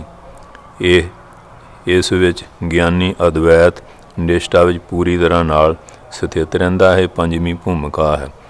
ਨੰਬਰ 6 ਪਦਾਰਥ ਅਭਾਵਨੀ ਜਾਂ ਤੁਰੀਆ। ਸਾਰੇ ਪਦਾਰਥਾਂ ਦਾ ਅਧਿਸ਼ਠਾਨ ਬ੍ਰਹਮ ਰੂਪ ਦੇ ਗਿਆਨ ਕਰਕੇ ਸਭ ਦਾ ਅਭਾਵ ਅਰਥਾਤ ਸਿਵਾਏ ਬ੍ਰਹਮ ਦੇ ਹੋਰ ਸਾਰੀਆਂ ਵਸਤੂਆਂ ਜੋ ਬੁੱਧੀ ਦੀ ਬਿਰਤੀ ਵਿੱਚ ਆ ਸਕਦੀਆਂ ਹਨ। ਅਤਿਅੰਤ ਅਭਾਵ ਵਾਲੀ ਪ੍ਰਤੀਤ ਨਿਸ਼ਚੈ ਕਰਨਾ, ਇਸ ਵਿੱਚ ਅਨਾਤਮ ਵਿਸ਼ਿਆਂ ਦੇ ਸੰਸਕਾਰਾਂ ਦਾ ਜੜ ਤੋਂ ਨਾਸ ਹੋ ਜਾਂਦਾ ਹੈ ਅਤੇ ਆਤਮ ਸਰੂਪ ਵਿੱਚ ਦ੍ਰਿੜ ਸਥਿਤੀ ਹੋ ਜਾਂਦੀ ਹੈ। ਪਰ ਹਰ ਸਮੇਂ ਆਤਮਾ ਵਿੱਚ ਰਮਣ ਕਰਨ ਨਾਲ ਸਭ ਪਦਾਰਥਾਂ ਦੇ ਸੰਸਕਾਰ ਨਸ਼ਟ ਹੋ ਜਾਂਦੇ ਹਨ। ਇਸ ਵਿੱਚ ਵਿਸ਼ਿਆਂ ਦਾ ਗਿਆਨ ਨਹੀਂ ਰਹਿੰਦਾ ਅਤੇ ਆਨੰਦ ਘਨ ਵਿੱਚ ਐਸਾ ਡੁੱਬਿਆ ਰਹਿੰਦਾ ਹੈ ਜਿਸ ਤਰ੍ਹਾਂ ਕੋਈ ਸੁਖੁਪਤੀ ਅਵਸਥਾ ਵਿੱਚ ਹੋਵੇ। ਇਸ ਵਿੱਚ ਮਨ ਦਾ ਸਰਵਨਾਸ਼ ਹੋ ਜਾਂਦਾ। ਮਨ ਦਾ ਨਾਸ਼ ਕੀ ਹੋਣਾ? ਫੁਰਨੇ ਖਤਮ ਹੋ ਜਾਂਦੇ, ਦਵੈਸ਼ ਮਿਟ ਜਾਂਦੀ, ਕਿਸੇ ਨਾਲ ਰਾਗ ਦਵੈਸ਼ ਨਹੀਂ। ਇਹ ਗਿਆਨ ਦੀ 6ਵੀਂ ਭੂਮਿਕਾ ਹੈ। ਇਸ ਅਵਸਥਾ ਵਿੱਚ ਸਭ ਬਿਰਤੀਆਂ ਤੋਂ ਨਿਵਰਤੀ ਹੋ ਜਾਂਦੀ ਹੈ। ਇਸ ਦਾ ਪੂਰਨ ਅਭਿਆਸ ਹੋ ਜਾਣ 'ਤੇ ਦਵੈਤ ਭਾਵ ਨਸ਼ਟ ਹੋ ਜਾਂਦਾ ਹੈ ਅਤੇ ਸਾਰੀ ਜਗ੍ਹਾ ਇੱਕ ਆਤਮ ਸੱਤਾ ਹੀ ਦਿਖਾਈ ਦਿੰਦੀ ਹੈ। ਉਸ ਨੂੰ ਬਾਹਰ ਅੰਦਰ ਕਿਸੇ ਵੀ ਪਦਾਰਥ ਦਾ ਭਾਨ ਨਹੀਂ ਹੁੰਦਾ। ਦੂਸਰਿਆਂ ਦੇ ਪ੍ਰੇਰਨਾ ਕਰਨ 'ਤੇ ਵੀ ਉਸ ਨੂੰ ਇਹਨਾਂ ਦਾ ਭਾਨ ਨਹੀਂ ਹੁੰਦਾ। ਇਸ ਵਿੱਚ ਸਾਧਕ ਦੀ ਨਿਤ ਸਮਾਧੀ ਲੱਗੀ ਰਹਿੰਦੀ ਹੈ ਅਤੇ ਉਸ ਨੂੰ ਸੰਸਾਰ ਅਤੇ ਸਰੀਰ ਦਾ ਕੁਝ ਵੀ ਗਿਆਨ ਨਹੀਂ ਰਹਿੰਦਾ। ਜਿਸ ਤਰ੍ਹਾਂ ਸੁਖੁਪਤੀ ਵਿੱਚ ਬਾਹਰ ਅੰਦਰ ਕਿਸੇ ਵੀ ਵਸਤੂ ਦਾ ਗਿਆਨ ਨਹੀਂ ਹੁੰਦਾ। ਇਹ ਗੁਣਾ ਅਤੀਤ ਅਵਸਥਾ ਹੈ। ਇਸ ਵਿੱਚ ਗੁਣਾਂ ਦੇ ਸਭ ਭੇਦ ਮਿਟ ਜਾਂਦੇ, ਸਤੋ ਰਜੋ ਤਮੋ ਤੋਂ ਉੱਪਰ ਉੱਠ ਜਾਂਦਾ ਹੈ। ਇਹ ਗਿਆਨ ਭੂਮਿਕਾ ਅਰਥਾਤ ਇਹ ਤੁਰੀਆ ਪਦ ਵਿੱਚ ਪ੍ਰਵੇਸ਼ ਹੈ। ਇਹ ਜਾਗਰ ਸੁਪਨੇ ਸੁਖੁਪਤੀ ਦੀ ਸਾਖਸ਼ੀ ਰੂਪ ਹੈ। ਇਸ ਵਿੱਚ ਕੇਵਲ ਬ੍ਰਹਮ ਹੀ ਨਜ਼ਰ ਆਉਂਦਾ ਹੈ। ਇਸ ਵਿੱਚ ਸੰਸਾਰ ਵੀ ਬ੍ਰਹਮ ਰੂਪ ਨਜ਼ਰ ਆਉਂਦਾ ਹੈ। ਹਾਂਜੀ, ਇਹ ਆਨੰਦ ਅਤੇ ਗਿਆਨ ਸੁਭਰੂਪ ਹੈ।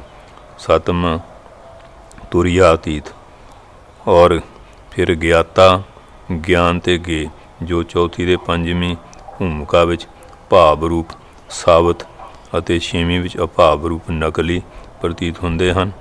ਹੁਣ ਇਹਨਾਂ ਦੋਨਾਂ ਤੋਂ ਰਹਿਤ ਆਪਣਾ ਆਪ ਭਾਸਦੇ ਹਨ, ਅਰਥਾਤ ਕੇਵਲ ਨਿਜ ਸਰੂਪ ਹੀ ਨਿਜ ਸਰੂਪ, ਆਪਣਾ ਆਪ ਹੀ ਦੀਦਾ ਚਾਰ ਸਵੇਰੇ। ਇਹ ਤੁਰੀਆ ਅਤੀਤ ਹੈ ਜੋ ਗਿਆਨ ਦੀ 7ਵੀਂ ਭੂਮਿਕਾ ਹੈ। ਆਪਣੇ ਪਰਾਏ ਤੋਂ ਮੁਕਤ, ਨਾ ਮੈਂ ਨਾ ਤੂੰ, ਨਾ ਇਹ ਨਾ ਉਹ।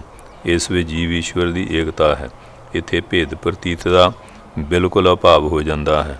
ਇਹ ਮੁਕਤੀ ਦੀ ਪਰਮ ਸ਼ਾਂਤ ਅਵਸਥਾ ਹੈ। ਇਹ ਪਰਮ ਨਿਰਵਾਣ ਰੂਪ ਹੈ। ਉੱਥੇ ਕੋਈ ਦੁੱਖ ਨਹੀਂ। ਉੱਪਰ ਦੀਆਂ ਭੂਮਿਕਾਂ ਦੇ ਚਿਰਕਾਲ ਤੱਕ ਅਭਿਆਸ ਕਰਨ ਵਾਲੀ ਅਵਸਥਾ ਪ੍ਰਾਪਤ ਹੋ ਜਾਂਦੀ ਹੈ।